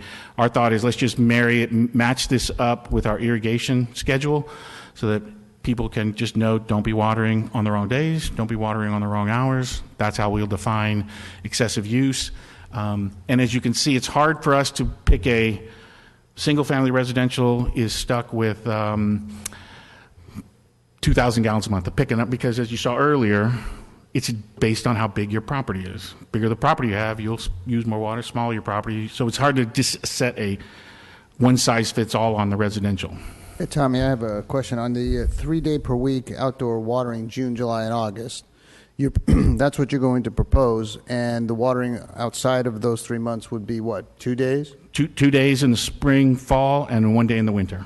Yeah, I mean, the other concern I have is it might be very confusing for a lot of people to know when to be shifting. I mean, we talked about rebates that people aren't taking advantage of, and how you're going to let them know in their bill, and I could see where this is going to be fraught with a lot of confusion. Very complicated that first year, I would agree. But what we found with the 2-day and the new is there's a transition period, and then once people get kind of dialed in, then it works really well. For example, if you look at our 2015 water use data, we used about, I think the number was about 36 billion gallons. We used 36 billion gallons in 2016, but what you noticed was that on the days you're allowed to water, people just figured out put more water on those 2 days I can, and they just made up for the water. And so people figured out a way to make up for it. So I agree with you. It will be a challenge to try and, what month am I in? Is that a 2 or a 3 day? Is that a 1? We agree. So it's part of it's going to be the education and outreach and getting out, but we're trying to really save that groundwater, that aquifer, and get it to come back up. Of course. And Clovis, I know there are 3 days a week now, right? Do they have this kind of rotating schedule, or it's just 3 days? 3 and 1. That's all. They have a 3 and a 1. So they just switched to 1 beginning of April. So they're 1 month behind us. We pushed 1 day through April. They pushed 1 day through March, and so they're 1 month behind us on their watering schedule. And again, April, May, September, those are the kind of tricky months because it could be wet and cool or it could be hot and dry. So that's why we're thinking let's go with 2 days on those and not just jump to 3 on those 2 days. And that concludes the presentation. I thank you very much. Great job by the citizens. I do want to just end with, it's been amazing to watch what they did and how they responded, and one of the best performances in the state of California with what our residents did. Yeah, they did good. Thank you. I have a question. With the new, I guess with the governor declaring that we're out of a drought except for, it seemed like the Central Valley region, how does that impact the watering of our median islands? Because I know that we were previously using water trucks to water them with recycled water. I know I've gotten a lot of complaints about the median island on Weldon in the Fresno High area because of the using of the trucks and what it's doing to the median islands, just because of the size of the truck and, you know, the small streets and so forth. So here's how the governor did this process. It was kind of fascinating to watch. So in May of 2015, emergency drought regulations, temporarily no watering of median islands. So we could not water median islands. Year went by, we're going to do permanent regulations. And so you now can no longer in the state of California put water on median islands that have turf. You can put it for trees and you can put it for shrubs, but it is now a prohibited use throughout the state of California. You cannot. So it started with, hey, for now, let's do it, save some water, and then it became permanent. And now it is so we can put recycled water. So we're working with some developers to look at some ideas of getting recycled water on medians and the shoulders and those areas. But it's now a permanent restriction. So as long as it has trees, it can be watered. They can be watered with trees and shrubs. You can put water. Okay, so can we make sure that median gets watered with the regular irrigation system? There's trees there. It's not just turf. And so I'm getting a lot of complaints from my residents. Yeah. We'll work with Scott and city manager to go ahead and make sure we're getting that stuff out there. And I know that my office is working. I believe one of the proposed projects with some of my infrastructure dollars is to go to drip, which is what we did along Van Ness, which helps, helps a lot. Keep those trees. So, but in the meantime, I'd like to see if we can transition back because this median does have trees. Yep. That'd be great. Yeah. And so the governor, he did say he loves trees. He loves shrubs. It's just grass is not his thing. So he's can't water the grass on the medians. But we can do what you just said. We can put a spray system to hit the tree, and if it gets a little bit of the grass, that's allowable. Perfect. And then the other thing I wanted to ask with those additional fines or the revenues, they're non-restrictive. So I know that this council in the past has supported the low-income program, and it's always difficult to identify a source of funding. I think that was one of the challenges that we had as we were looking at the proposal of the water rate increase. So just for the council's knowledge, these fines can be used for those purposes. So if we wish to allocate a portion of them so that we do have a source of funding, this I just confirm with the attorney. Is that correct, attorney? City attorney, yeah. I'm sorry, what was the question? In regards to the fines could be used as a potential source to use for, I guess, our low-income rebate program. Yes, we can do that. Perfect. Thank you. Thank you. Tommy, got two quick questions. So what are we doing with regards to our irrigation system and our park system? And then also, what are we doing working with our schools? I know Fresno Unified has 104 school sites. We've got Clovis Unified. We've got Sanger Unified. So how are we working with them as far as efficiency and conservation measures for that? So I'll let city manager talk a little bit about the parks, and I'll update you where we are with the schools. We are applying for an urban green grant. The Public Works Department and Public Utilities Department is bringing recycled water, for example, out to Roding. And we have already funded the controllers. Unfortunately, the irrigation system, the actual pipes and sprinklers and things of that nature are probably as old as that park. So we'll be seeking grant dollars to upgrade that irrigation system. The program that Mr. Escueda pointed out would provide additional funding that could be used as a match for a grant or fund the actual replacement of the irrigation system. The same thing is occurring out at Woodward Park. For example, the pump or well that's been used for decades to irrigate at Woodward Park is it's beyond. It's going to cost $1 million, so we're going to have to shift completely over to potable water. So the short term, there is a source of water. Unfortunately, the cost of that water now, purchasing it from public utilities, is going to have an impact on the Parks Department's budget. And then we have the ongoing need, like at Roding, to replace a very outdated and inefficient irrigation system. And so those are just two examples where we're looking to make some major investments. At Romaine, we replaced the irrigation system 2 years ago, and I believe we're doing work at Holmes. But as our Parks Master Plan study shows, there's $45 million worth of life cycle replacement costs associated with the irrigation systems that we already own in the parks, and that doesn't even take into account the deferred investment in those systems. So the reason Mr. Esqueda is proposing to take a portion of these fees, these fines, is to help improve the efficiencies of these large users, such as city parks, and to reduce not only the amount of water that we use, but also allow us maybe to go back into some of the areas where we lost trees, and with an upgraded irrigation system, look for other funding to replace some of those trees that were lost during the drought. And on the school systems, last year, Council approved us submitting an application to the U.S. Bureau of Reclamation. We were awarded that contract. We were awarded that grant. And so right now we're focused with Fresno Unified to change out and modernize irrigation system at several of their schools. I mean, we couldn't fund all their needs, but we could get targeted at a few of their schools. Clovis had been invited. Central Unified was invited. They just weren't in a position like Fresno Unified to step up with the 50% match. So they'll put 50% in. Bureau of Reclamation will put in 50%, and we'll get some schools modernized with their irrigation systems. We have an application in this year for the park system here in Fresno as well. So we're hoping the Bureau steps up this year. And last year they helped with the schools. This year help us with the parks. That would be great. So that's what we're hoping to get done. Good. I remember we had these conversations when I had my other hat as a Fresno Unified School Board member. So it's good to hear that we're working with them. And then the last question I had.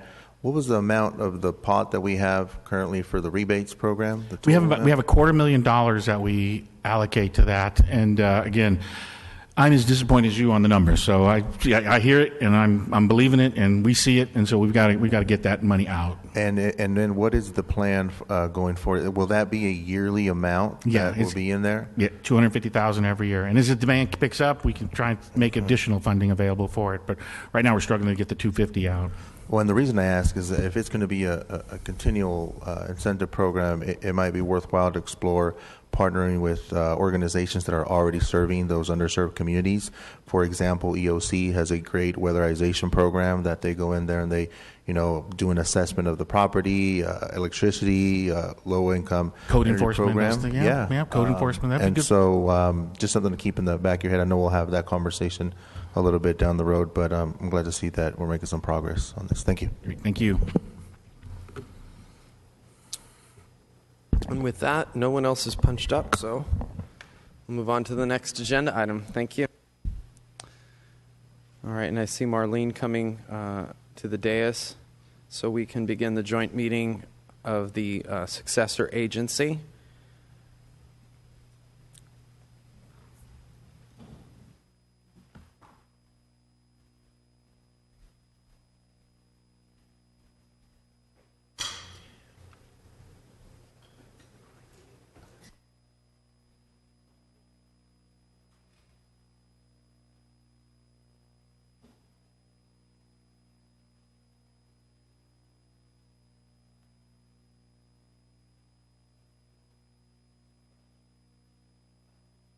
I'll turn it over to you.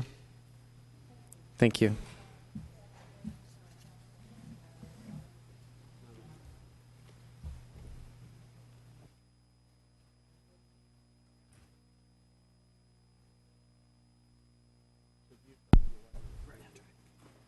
Good afternoon. The Fresno Housing Successor owns an 8-acre site at Annadale and Elm that was purchased for affordable housing development. Working with Councilmember Bain's office and the concepts in the community-driven Southwest Fresno specific plan, we're able to bring to you today a proposed DD&A with self-help to develop affordable housing at that site. Self-Help is a nationally recognized community development organization with extensive experience in single-family and multi-unit affordable housing. This project would build 40 senior units on the eastern portion of that 8-acre site adjacent to Clinica Sierra Vista, a full-service medical clinic. The single-story development, senior development, it's fashioned after Bridges at Florence, if you're familiar with that, in West Fresno, would provide a dedicated walkway that integrates the development with the adjacent clinic and would also offer numerous amenities such as community room and landscaped outdoor area and so forth. At least 30% of those units will be for households at 30% of AMI, and the balance of those senior units will be for households earning between 30 and 60% of AMI, all with 55-year covenants. The eastern 4 acres of this Annadale at Elm site will provide the opportunity for single-family home ownership. Self-Help will construct the infrastructure for 26 buildable lots for its mutual self-help housing program, where families help each other build homes with the guidance from Self-Help. And the agency plans to contribute $300,000 for technical assistance in that effort. The owners contribute sweat equity, which is used as the down payment for the purchase of the homes.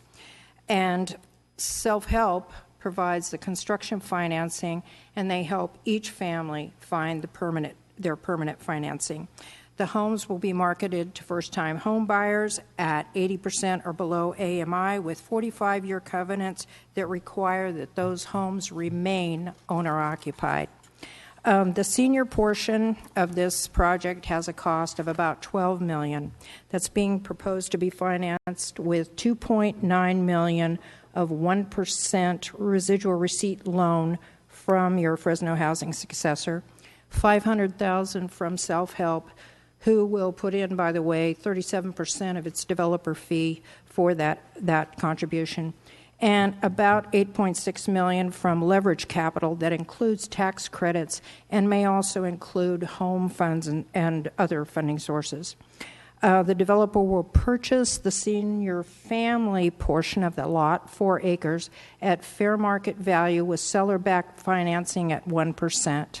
And the land for the single family, those 4 acres, will be contributed by us to that project.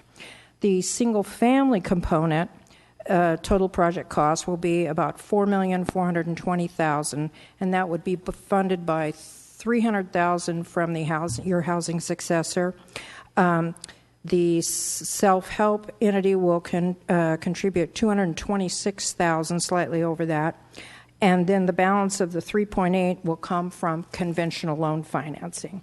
In summary, this project meets the property development time limits and the very, very stringent expenditure requirements of SB 341. That's the entity the law that governs the use of our funds.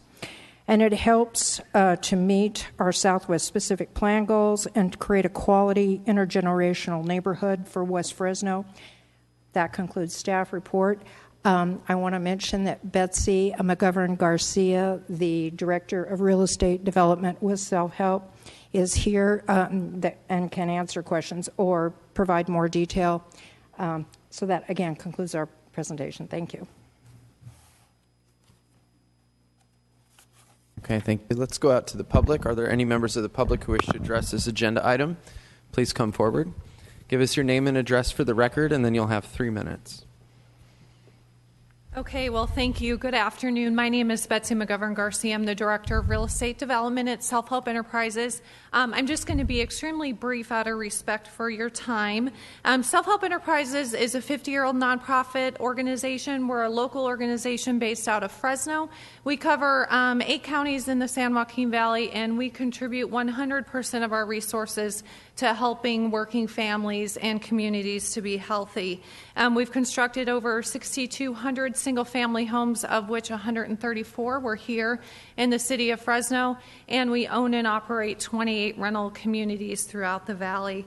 We're extremely excited about this site, and I just want to thank you for this opportunity for reviewing the disposition development agreement.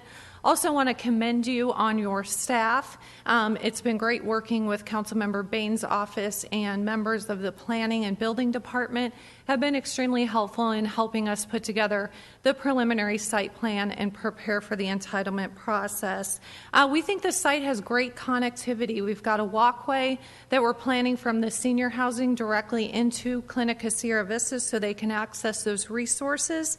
We're planning services in conjunction with Clinica to help our residents age in place and remain in their units. We've also got connectivity with the Mariella Brown Community Center and the local elementary school and middle school for our working families and their children. I'd like to also comment that Ruben Chavez from Clinica Sierra Vista is here to just express support for the project and answer any questions you may have. And if you have any additional project questions, I'm here to answer those. Thank you. Thank you. Please come forward, give us your name and address for the record, and you'll also have 3 minutes. Ruben Chavez, Clinica Sierra Vista, 1945 North Fine Avenue in Fresno, California. Thank you for having me. I just want to mention that we have I have personally worked with self-help in the past with another clinic, another situation in another county. It's an amazing opportunity. It's an amazing organization. Clinica Sierra Vista is 100% behind this program, 150%. We've been next door to the east for approximately 30 plus years. We see this as a wonderful opportunity to expand services in the community, and we are wholeheartedly behind this. We actually want to add additional services based on this project. So, yes, we are 100%. And again, thank you on behalf of Clinica Sierra Vista for having me. And if there's any questions, I'd love to answer them. Thank you. Thank you. Anyone else from the public wish to address this agenda item? Seeing none, we'll return it to council. Member. Thank you, Council President, and I'll make my comments brief. And really, I want to offer some thanks to some key persons, and at the top of that list has to be Marlene Murphy. Marlene did a great job ushering this through. Great project, a lot of passion behind it. Obviously, for the community, this is a project that they desire. I want to commend Betsy and Self-Help.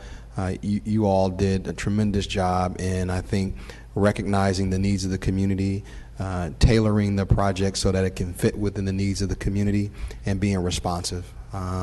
I appreciate the partnership, and then I certainly appreciate the fact that you all are connecting with Clinica Sierra Vista, such an important partner in our community for so many people. The connectivity that you have between the proposed development and Clinica, the fact that we have seniors, a senior living facility there that's going to be along regular housing is fantastic. I think since my time in office, I've always been trying to find a way to do meaningful senior development integrate it with a regular single-family development, and you all were able to provide that. So I absolutely appreciate it. Thank you for working with my staff and my office and being as cooperative and responsive as you have been. And Council President, I'll make a motion to approve staff's recommendation. We have a motion and a second. Member Chavez. Ruben, just a couple questions. And as you're walking, I just want to say thank you for the work that you've been doing in our schools and in that community. And that's I know we've had this conversation before about FQHCs and the work that they do in our community. How many visits do you have at that clinic on a yearly basis? We have about 30,000 visits. 30,000 visits per year. Per year. And you mentioned that you anticipate increasing services as a result of the extra residents there. What kind of services do you foresee? We are planning on increasing or tailoring our services to help senior citizens. There's actual programs, federally funded programs and federal sponsored programs that allow us to deliver more tailored, more specific care to seniors. That's what we're planning on doing. As soon as we found out about this, we were. Do you anticipate that model? And remember when we chatted, me having worked for FQHCs in the past, I know that there's a model they used up in Merced with Golden Valley Health Centers, and where they had that gerontology area. Is that something you're foreseeing here, or is it? There's a program called PACE, and I don't know the acronym for it. I apologize, but it's a program to keep elderly in place. To have them have their care where they're at, so they don't have to travel long distances and they don't have to have other barriers. So that care is tailored to them to help them with their specific needs. And we are going to pursue that program, and hopefully we will be able to provide the services that they need in their location where they're at. Oh, that's great. Well, I just wanted to ask those questions because I think that area has high need. I think there's a great opportunity also with the housing component and the services that you're providing there. We know that zip code 93706 has some of the highest incidence for medical conditions, and I think this will be a great model to study and see how eliminating that barrier between the community and access to health services can have an impact on that community. And I think that's something that's worthwhile pursuing, just big picture for our city and for that neighborhood in particularly. So thank you for the work that you're doing. Well, thank you for all of your work, and we're very excited about this program. So thank you for the project. Thank you. Okay, the screen is clear. There's a motion and a second. Is there any opposition to this item? Seeing none, item carries 6-0. Thank you, Council.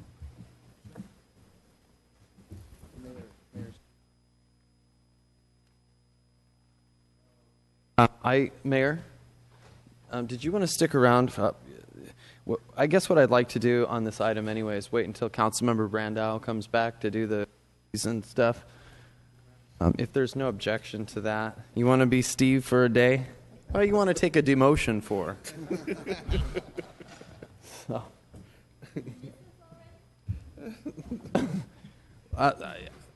I know that Councilmember Soria mentioned to me that she would like to hear this or go down the list today. I guess we could, Council. Council or President, just we can wait until Member Brandow comes back. Rather than go down the list, ask if anybody wishes to address the committee rather than go down the list, and we can speak up if there's something to report. If not, we'll move it right along. Okay. Council, the only thing that I would have to report is the workings of the Air Board, and I think a couple of council meetings ago I gave you guys a pretty thorough update of where we're at. Can I ask you a question, Council President? Is there a particular reason why you were wanting to wait for Councilmember Brandon? In case there are reassignments or appointments. Oh. So he may come back and say, "Oh, I want to be on this," or "Do you want to? This is where some get on, some get off." But if Councilmember Soria, you don't want to wait till the following week to address this? I don't think it's a big issue if we can just address it today. No, go ahead. We had talked about the code enforcement taking your spot, if that was okay. I'm okay with that. The subcommittee. Because and I do have a reason for that. In the coming weeks and months, I have remaining in my term. I want to focus on senior citizens, and hopefully in the next few weeks, I want to bring forward an item for this council to consider the formation of a task force to address issues related to aging in our community. And that's if we move ahead with that, then that's going to be a big deal in a monthly meeting, and so I think that I would be okay with that. Mayor, are you? We need somebody who is going to put the time in, and it's going to be a difficult process, but we had a meeting today already, so I think it's worth the while, and thank you for your supporting seniors like myself. And I just like to welcome Councilmember Soria to the team with Cap and I. I'm slightly offended, Clint, that you left us, but I think that we'll very be very busy man. Well, very busy man. Clearly, we're not important enough to you, but we'd much rather have Councilmember Soria. Wow. Thank you. Dan, do we have to vote on that, or that's done? You can act by consensus. All right, consensus is there. Okay. Anybody else want to kick me off something? All right, let's come back at 5 o'clock for our next item. We have closed session first? Yeah, let's go do closed session. One item, the Michele versus City of Fresno case. Is it consensus also that everybody wants pizza? No. Or no? No, I mean, Council President's office wasn't going to do dinner this evening. Does everybody want? No, you're getting Little Caesars. We're public servants. That's what you get. All right, no, but nobody wants dinner? We don't get it.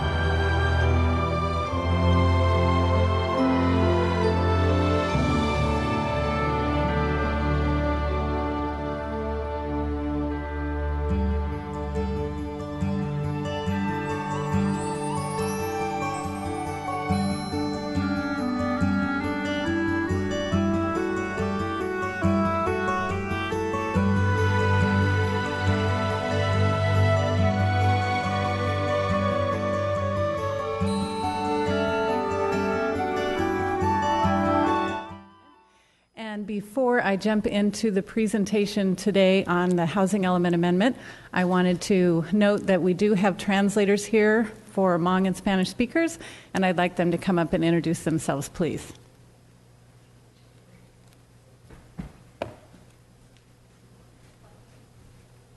Buenas tardes, soy Lorena Estrada, la intérprete en español.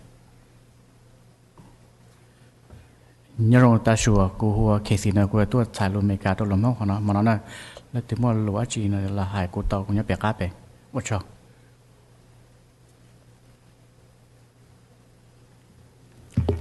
Thank you to Casey Vang and Gloria Estrada, our translators. Also, one more person I wanted to mention that's here with us today is Genevieve Sharrow, who is with MIG. She's right here. She was our consultant and very helpful in putting together our housing element and the amendment. So without further ado, this afternoon we'll be talking about briefly reviewing housing elements, the public participation that we did for our amendment. We'll summarize the comments and responses that we got from the public, and we will end with our staff recommendation. So you are by now quite aware that the housing element is one of 7 required elements of the general plan, and that it is also the only element that requires certification by a state agency, and that's the California Department of Housing and Community Development. The purpose of a housing element is to encourage a development of a variety of housing opportunities for those of all incomes, and especially lower and moderate income households and persons, to address the quality of existing housing, to minimize governmental constraints, and to promote equal housing opportunity. Our housing element content has not changed from our adopted housing element, which you adopted a year ago in April, to now the revision. We have the basic chapters, and we will be focusing on chapters 1, 3, and 6 because those are the ones that include the revisions in the element. Of note is chapter 6. That is the chapter that has the programs that the city is committing to implement. So, brief status. Where are we with the housing element? Our housing element was adopted last April, so the city has had an adopted housing element since then. We began our housing element amendment last fall pursuant to guidance that we got from the State Department of Housing and Community Development. And after the public participation period and a revision, the state reviewed the March 2017 draft of the housing element that you have in your hands, as well as the supplement, and they certified that as compliant with the government code just last Friday, April 7th. So the guidance that the state had given us for our amendment focused on land for housing, the inventory, and a couple of our programs, mobile home parks and equitable communities. But before I jump into those, I did want to describe briefly our public participation process that we put together for the housing element amendment. So we kicked off last fall with 2 workshops and a stakeholder meeting in December, and then followed up with 2 workshops in February. For that, we sent out multilingual notices to 2 newspapers, Vida en el Valle and the Fresno Bee, and trilingual flyers to 8 schools in the neighborhoods where the workshops were held. We did email blasts to our email list of over 500 stakeholders. We announced the workshops on Hmong Radio and Radio Bilingüe. We posted our flyer on the city's webpage, and we also, of course, put all the revisions in Fresno libraries, 10 Fresno libraries. We announced a 30-day public comment period from December 13th to January 13th. And what did we hear? Well, we received a total of 68 comments, 3 in letters, 1 signed by 27 residents, 23 were verbal at the workshops or stakeholder meetings, and the major themes were the public participation process, the land for housing, that is the inventory, specifically the site size, distribution, capacity, and some displacement concerns. And we heard from mobile home park residents, and we heard comments on the Equitable Communities Policy Program, which is Program 27.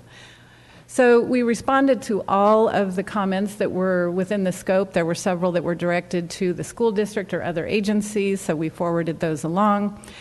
And after reviewing all the comments, we made revisions to chapters 1, 3, and 6 in the housing element, as I mentioned. Chapter 1, just to update the public outreach that we had done. Chapter 3, the land for housing. This is the chapter that includes the sites inventories. And then Chapter 6 includes the 27 programs that the city is committing to implement. And we made various revisions to that, which I will describe in more detail in just a moment. So I've already told you how we amended the introduction. We just added more information about public participation.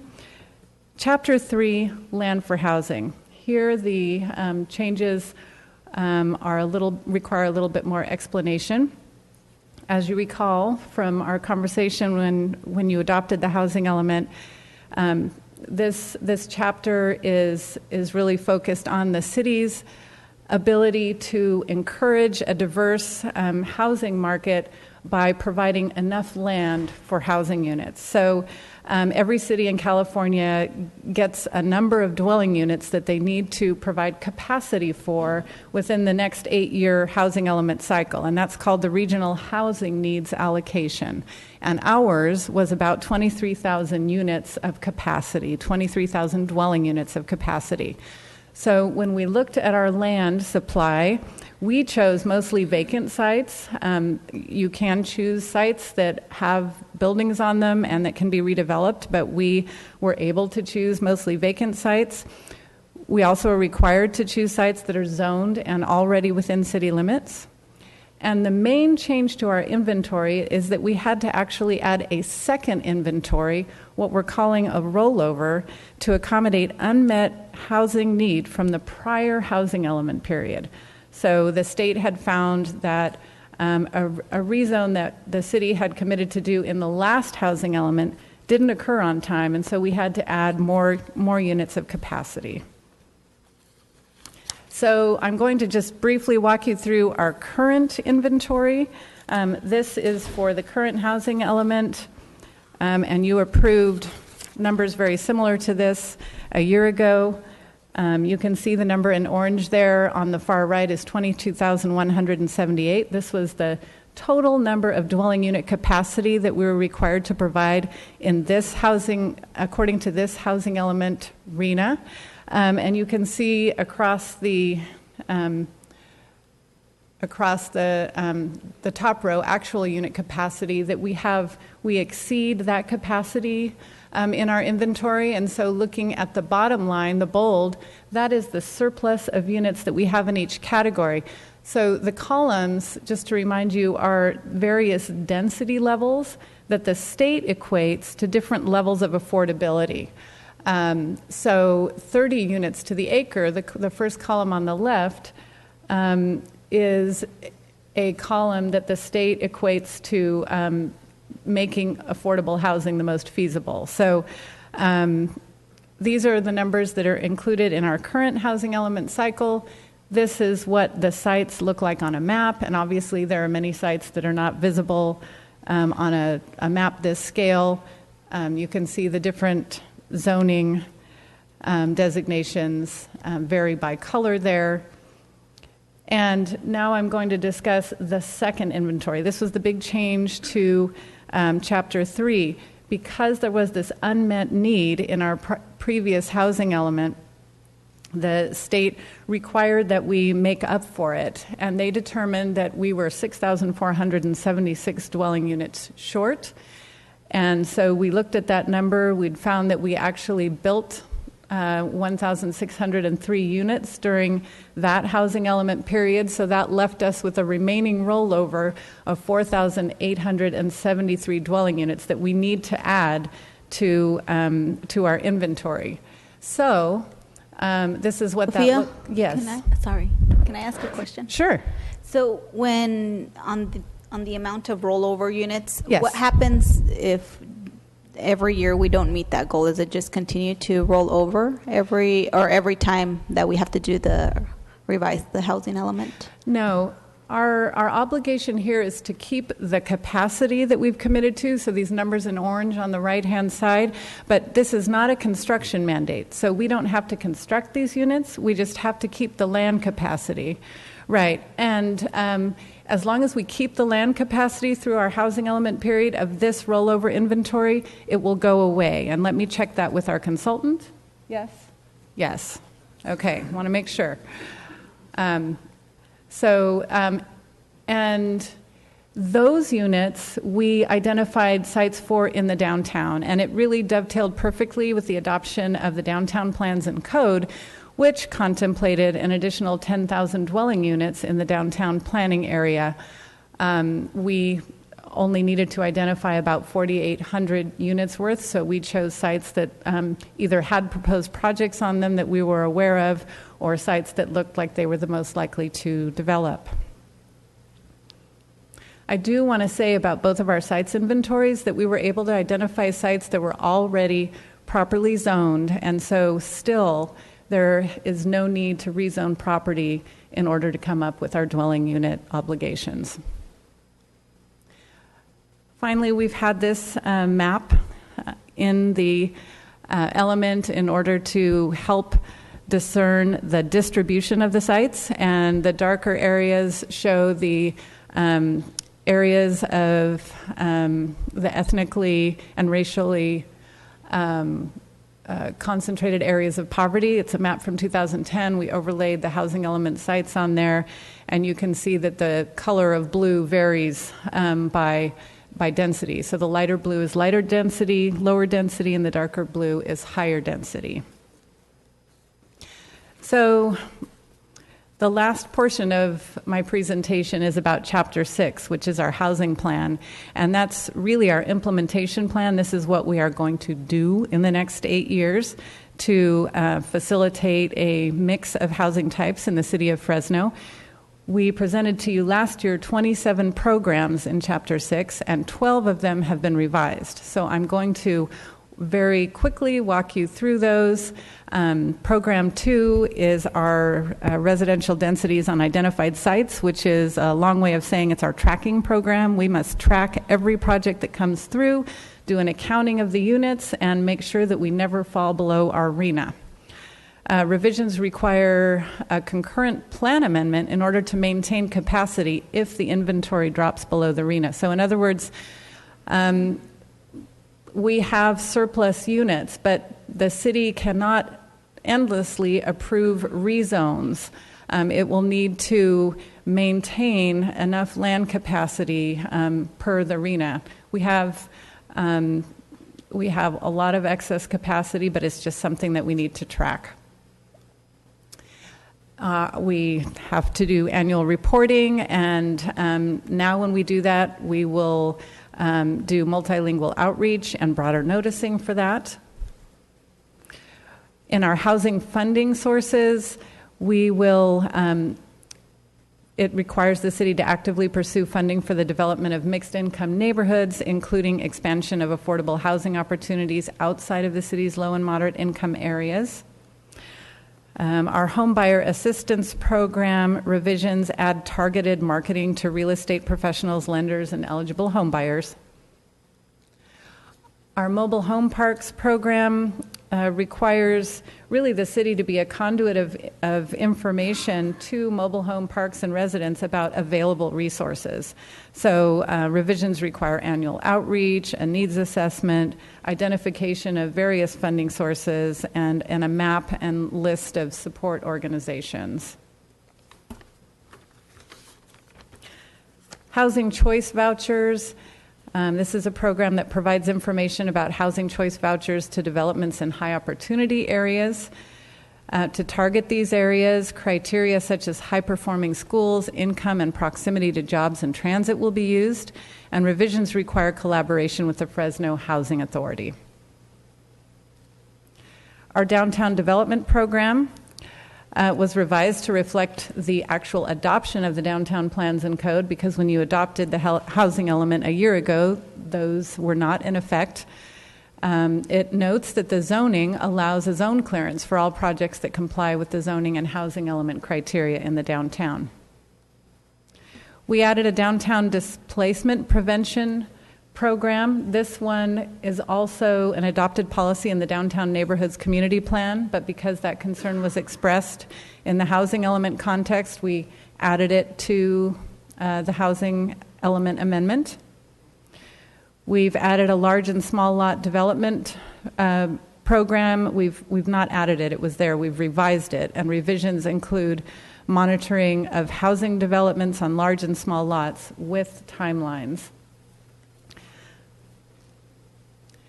We did add this program, which requires our development code to track with any new state laws on housing and make sure that we amend our zoning code as needed to implement any needed state housing programs.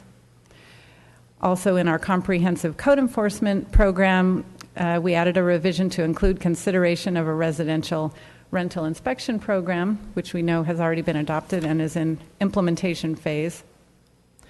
And finally, the Equitable Communities program was rewritten. This program seeks to direct a myriad of city resources into areas of need, and also to provide more opportunities in areas of opportunity. So it does that with a number of components, and it does it through the General Plan Implementation Committee or Task Force. It will also include an assessment of the interaction of transportation and affordable housing sites. Through this program, there will be, strategic seeking of resources for disadvantaged communities throughout the city in partnership with other community organizations.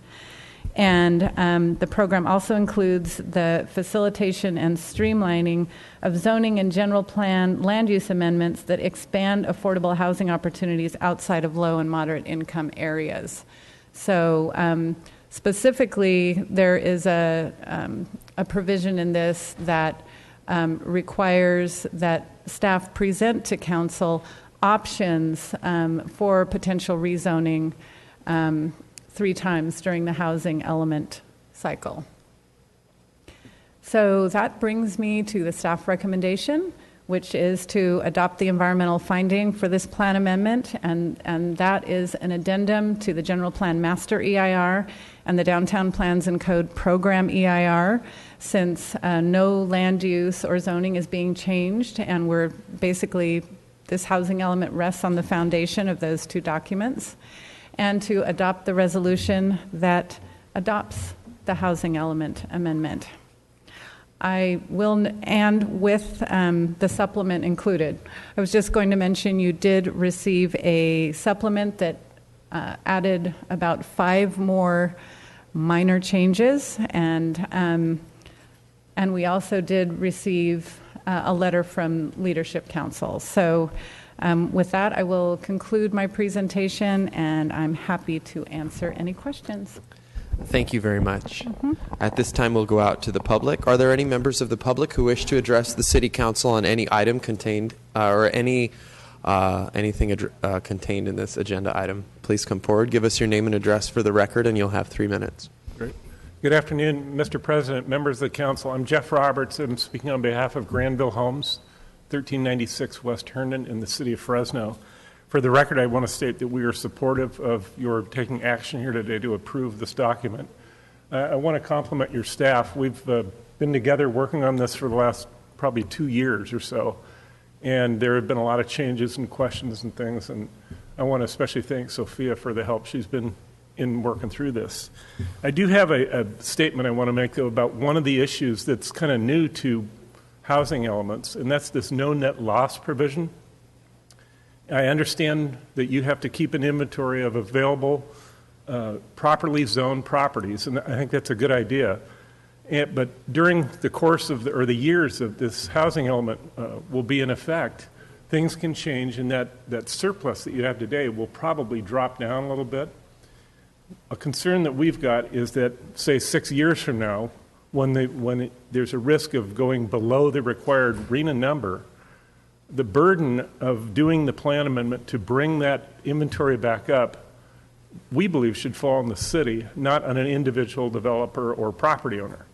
And you never know when that's going to happen or if it's going to happen, but we just wanted to make sure that you knew about that, and wanted to make sure that the city is the responsible party for maintaining the no net loss provision and the appropriate surplus, if you will. So with that, I thank you very much, and I could answer questions, but we do support the action. Thank you for your comments. Thank you. Is there anyone else who wishes to address the council regarding this agenda item? Please come forward. Give us your name and address for the record. You'll have 3 minutes. Good evening, council members. My name is Ashley Warner. I'm a senior attorney with Leadership Council for Justice and Accountability based downtown. So we submitted a comment letter on behalf of our clients, Familias Adams por un Mejor Futuro, yesterday. I'd just like to highlight some of the points from that letter.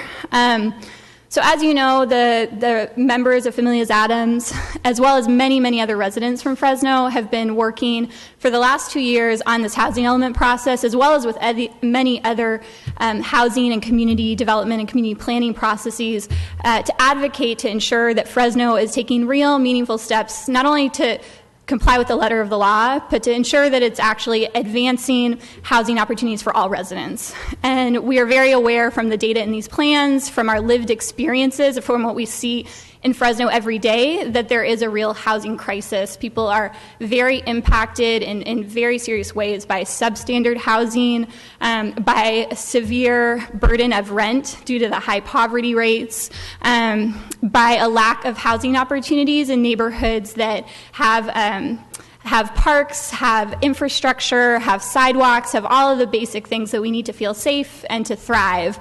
And so for this reason, many, many residents have participated in this process. 2 of the members of Familias Adams are here today, and they have come to numerous meetings. They have waited hours. They have planned with residents in the community to talk about what the needs are and to make sure that you, as their representatives, are hearing that. So I'm just saying this to emphasize how important this is for residents and for your constituents. Some of the priorities that they have raised over this process have included the need to ensure that there is full, inclusive opportunities for public participation, and this includes for people who don't have full English language capacity, for immigrants, for people who are not as likely to contact City Hall, that there are programs to affirmatively further fair housing, so that there are opportunities dispersed throughout the city for housing for people of all income levels, not only in areas of racially and ethnically concentrated poverty, that mobile home parks are on the map. Originally, the drafts of the housing element said nothing of mobile home parks. They're a really significant and important source of affordable housing in Fresno. So these amendments do include some necessary analysis and programs to achieve these ends. Our letter talks a bit more specifically about some of those programs. We are pleased that the city is taking this step to improve the housing element they adopted a year ago. And we want to make it very clear the community's not going away, as you know. They will be here. They will continue to participate in these processes and really want to ensure that the city is committed to implementing these programs fully and also looking for other opportunities to take leadership on these issues because there's much more to be done. So, thank you. Thank you. Is there anyone else who wishes to address the City Council on this agenda item? Please come forward.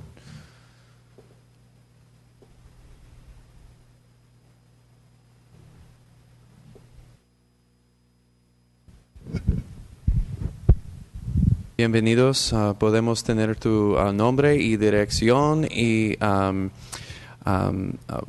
have your tienes name and 3 minutos.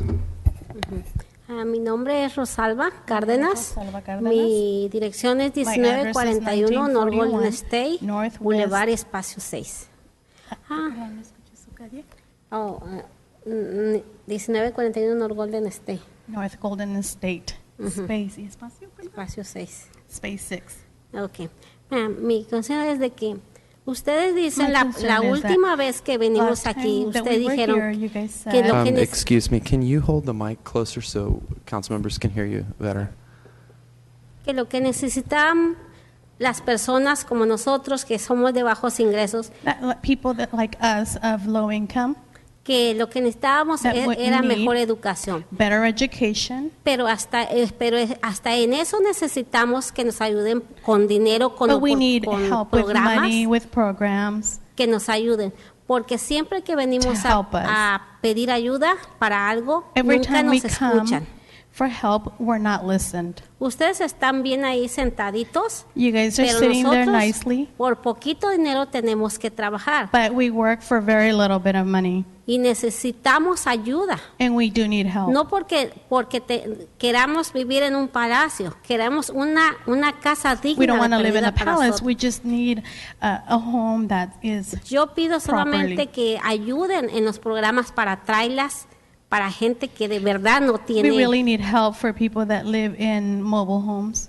Yo vivo ahí en Golden State. I live on Golden desde hace State. 2 años o más. It's over Estoy 2 years pidiendo that I've been y asking hemos pedido de perdida luces para alumbrar at nuestro least camino. lighting to Que guide no our nos way. han escuchado, And porque we yo haven't he been hablado heard. con nuestro concejal, Because I've Oliver. spoken to our council member. ¿Tú te acuerdas, Oliver? You remember, Que hemos Oliver, pedido varias that we've veces asked several luces times en las calles. lightings in the streetway. ¿Y cómo dan permisos para personas que tienen dinero, que pronto están haciendo construcciones cerca de donde vivimos? And then you give permission to people to work on construction near where we're living in. Ya es hora de que nos escuchen, porque gracias a nosotros todos It's ustedes about están time to be ahí heard because sentados. thanks to all of us, you're Okay. there sitting there. Gracias. Thank you. Gracias. Is there anyone else who wishes to address the City Council on this agenda item? Please come forward.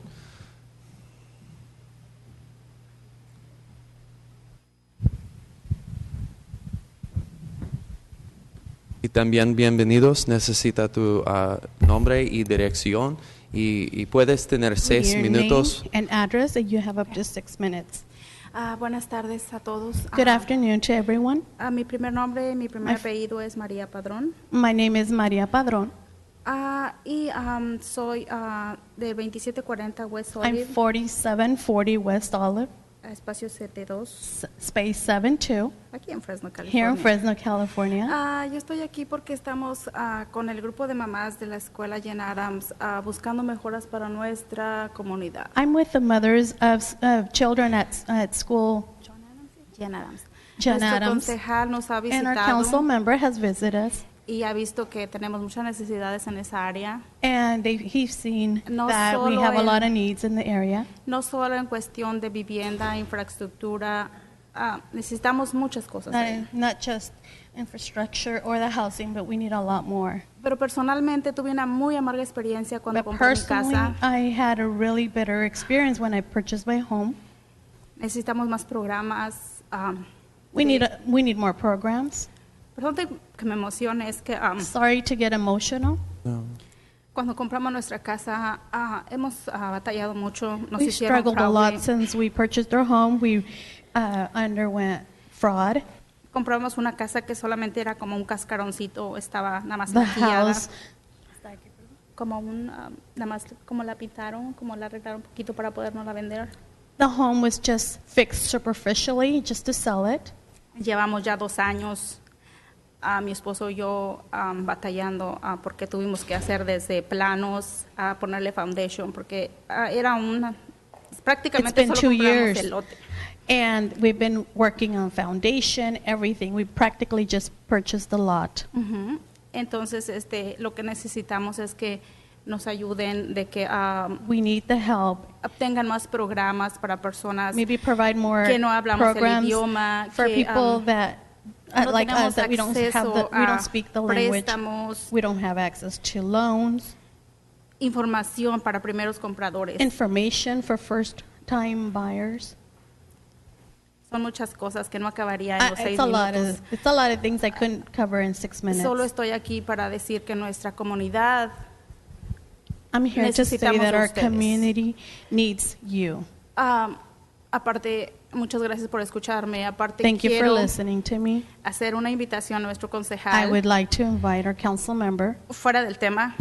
It's out of the El próximo what we're talking 25 de about. abril That this is April 25th. tenemos una limpieza comunitaria porque alrededor de la escuela Jen We Adams, have a donde nuestros community hijos caminan, cleaning. Para entrar en la escuela. Sí, alrededor donde nuestros hijos caminan. Around the area where children walk. No tenemos banqueta. We don't have sidewalks. Y el césped está muy alto. And the grass is really Entonces tall. puede haber animalitos por ahí que There pueden could be picar a crawling nuestros hijos. animals that could Entonces, hurt our algunas children. organizaciones nos están ayudando Some organizations are helping us para hacer la limpieza en ese to do the lugar cleaning in that area. y me gustaría que nos acompañaran. And I would like to invite you personally. Y gracias. And thank you. Gracias. Is there anyone else who wishes to address the City Council on this agenda item? Please come forward. ¿Alguien más? ¿Alguien más? No more? Okay. I will go ahead and return it to Council. Member Soria. Thank you, Council President. I'm going to keep my remarks very short. Obviously, I want to commend staff and consultants for the work that they've done, also the residents and Leadership Council for being involved in the process and giving a voice to communities that are not traditionally represented. And sometimes, you know, it's harder to get to even through just our normal community outreach. But I want to thank you guys for your guys' efforts in trying to do broad outreach as we're trying to amend our housing element. And I think that plans are great.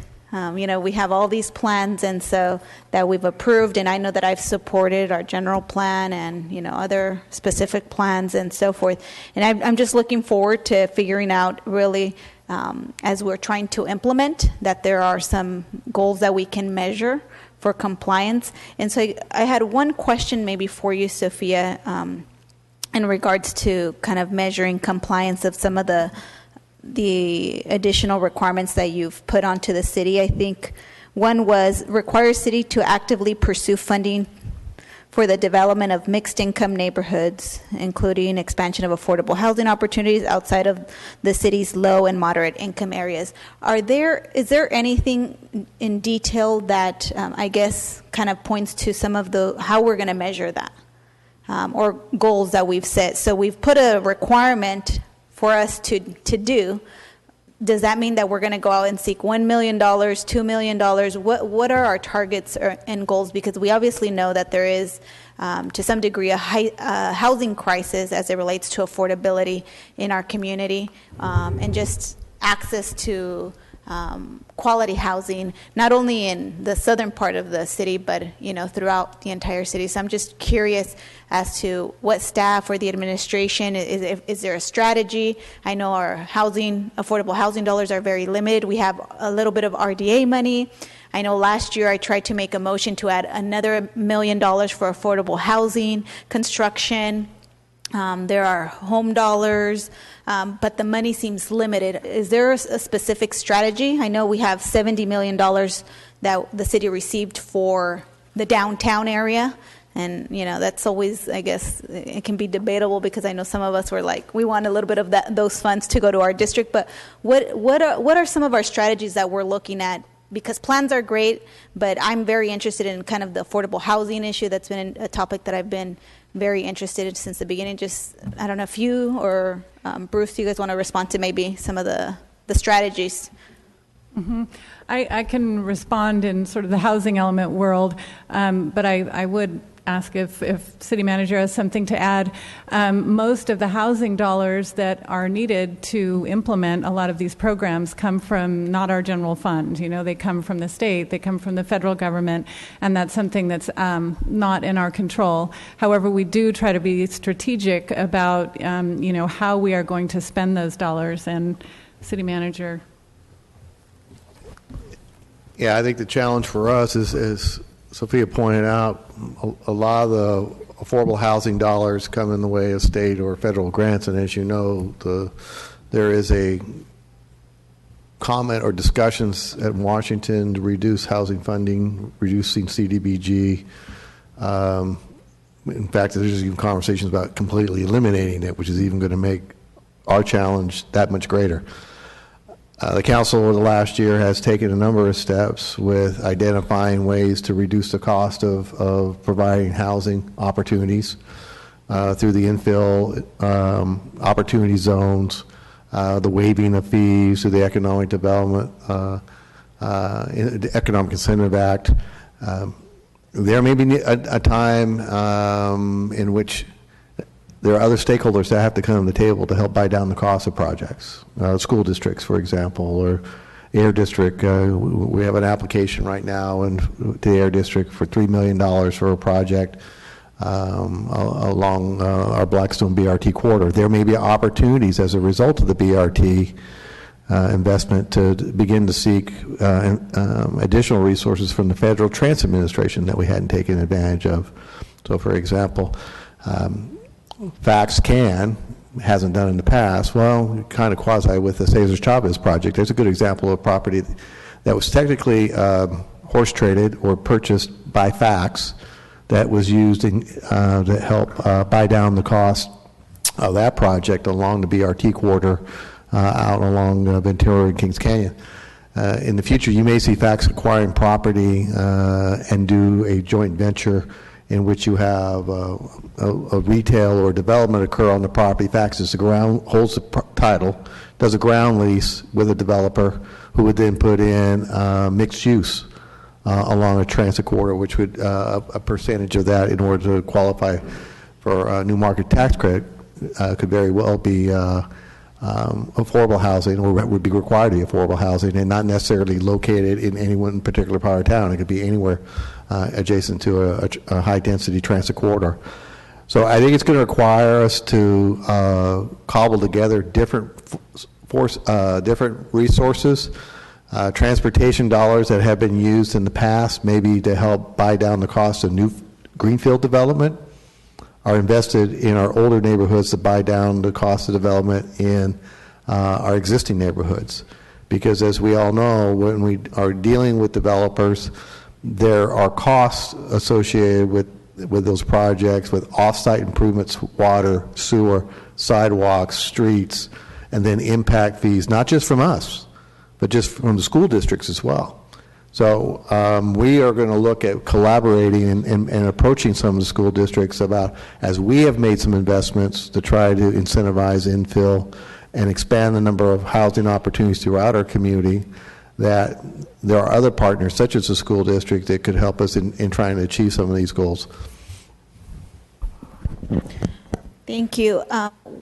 Well, and I would encourage, I guess, the administration, as you guys are putting the budget together, to think about what additional investments we can make. I know last year I made the motion to use leftover money from the EDA matching grant. Do you remember that? It was like $2.5 million, and whatever was left over. I don't know when we will have that number, but we were going to put that towards affordable housing, as well as some of the CDBG payback money for affordable housing. So that is an investment from our general fund. So I think that, I would ask you and the administration to consider to be strategic, to see how we can continue to, in addition to waiving fees, look at other opportunities so that when developers come and want to build affordable housing, their projects are competing or are competitive enough so that there's enough investment from public entities like us, because I think that's what makes them more competitive when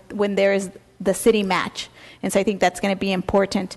Also, another thing that I would encourage this council to consider is to look at the legislation that is happening in Sacramento. They're looking at a permanent funding source for affordable housing.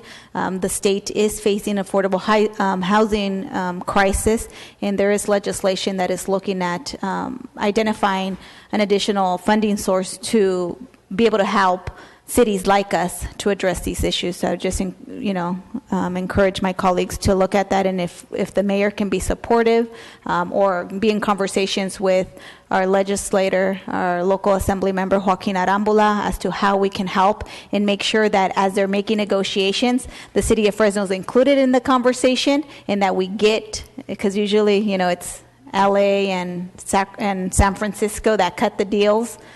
Just like recently on this transportation legislation. So if we're not at the table, we're not going to get the dollars that our residents deserve, because our residents are paying. And so we saw folks in, I think, Merced and Modesto going to benefit from over $500,000 because they were negotiating. So we got to figure out how we become relevant to make sure that the resources that our residents deserve and need, that we get them here from Sacramento.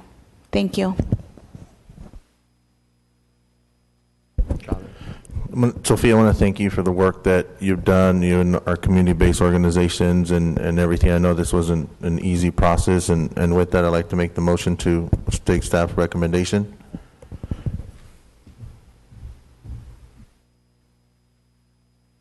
Thank you. I just had a question for City Manager, and feel free to jump in if you want to as well. And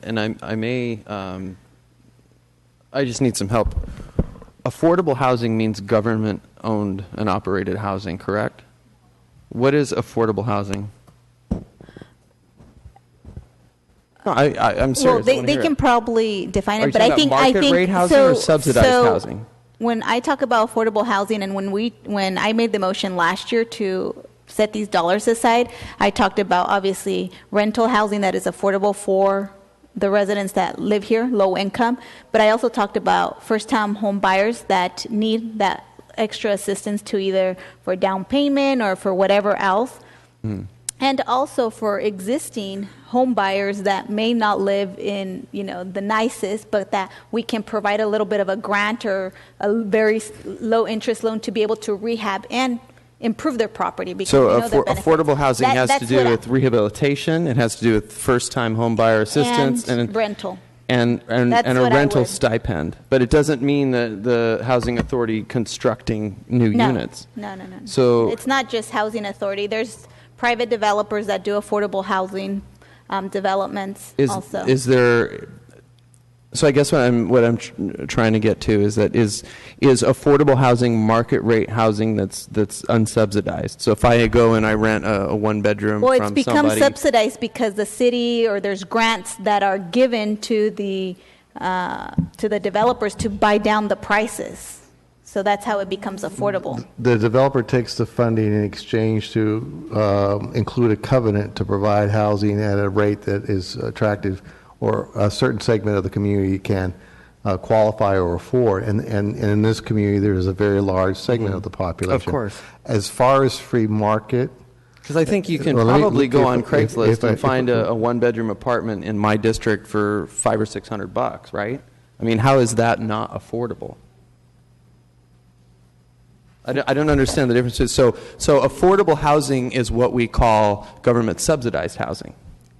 I mean, anybody answer it. I'm just curious. Councilmember, just really quickly, and this may be a conversation you can have offline if you want further clarification, but affordable housing does not solely refer to subsidized housing. Right. So when we say affordable housing, we're also talking about free market. Affordable housing is a metric that's developed by the state and for each community. So when they say what affordable housing is, it's a metric that decides from the median income that people make in the community, what affordable housing is off of that. So affordable housing is a metric. It is not a program.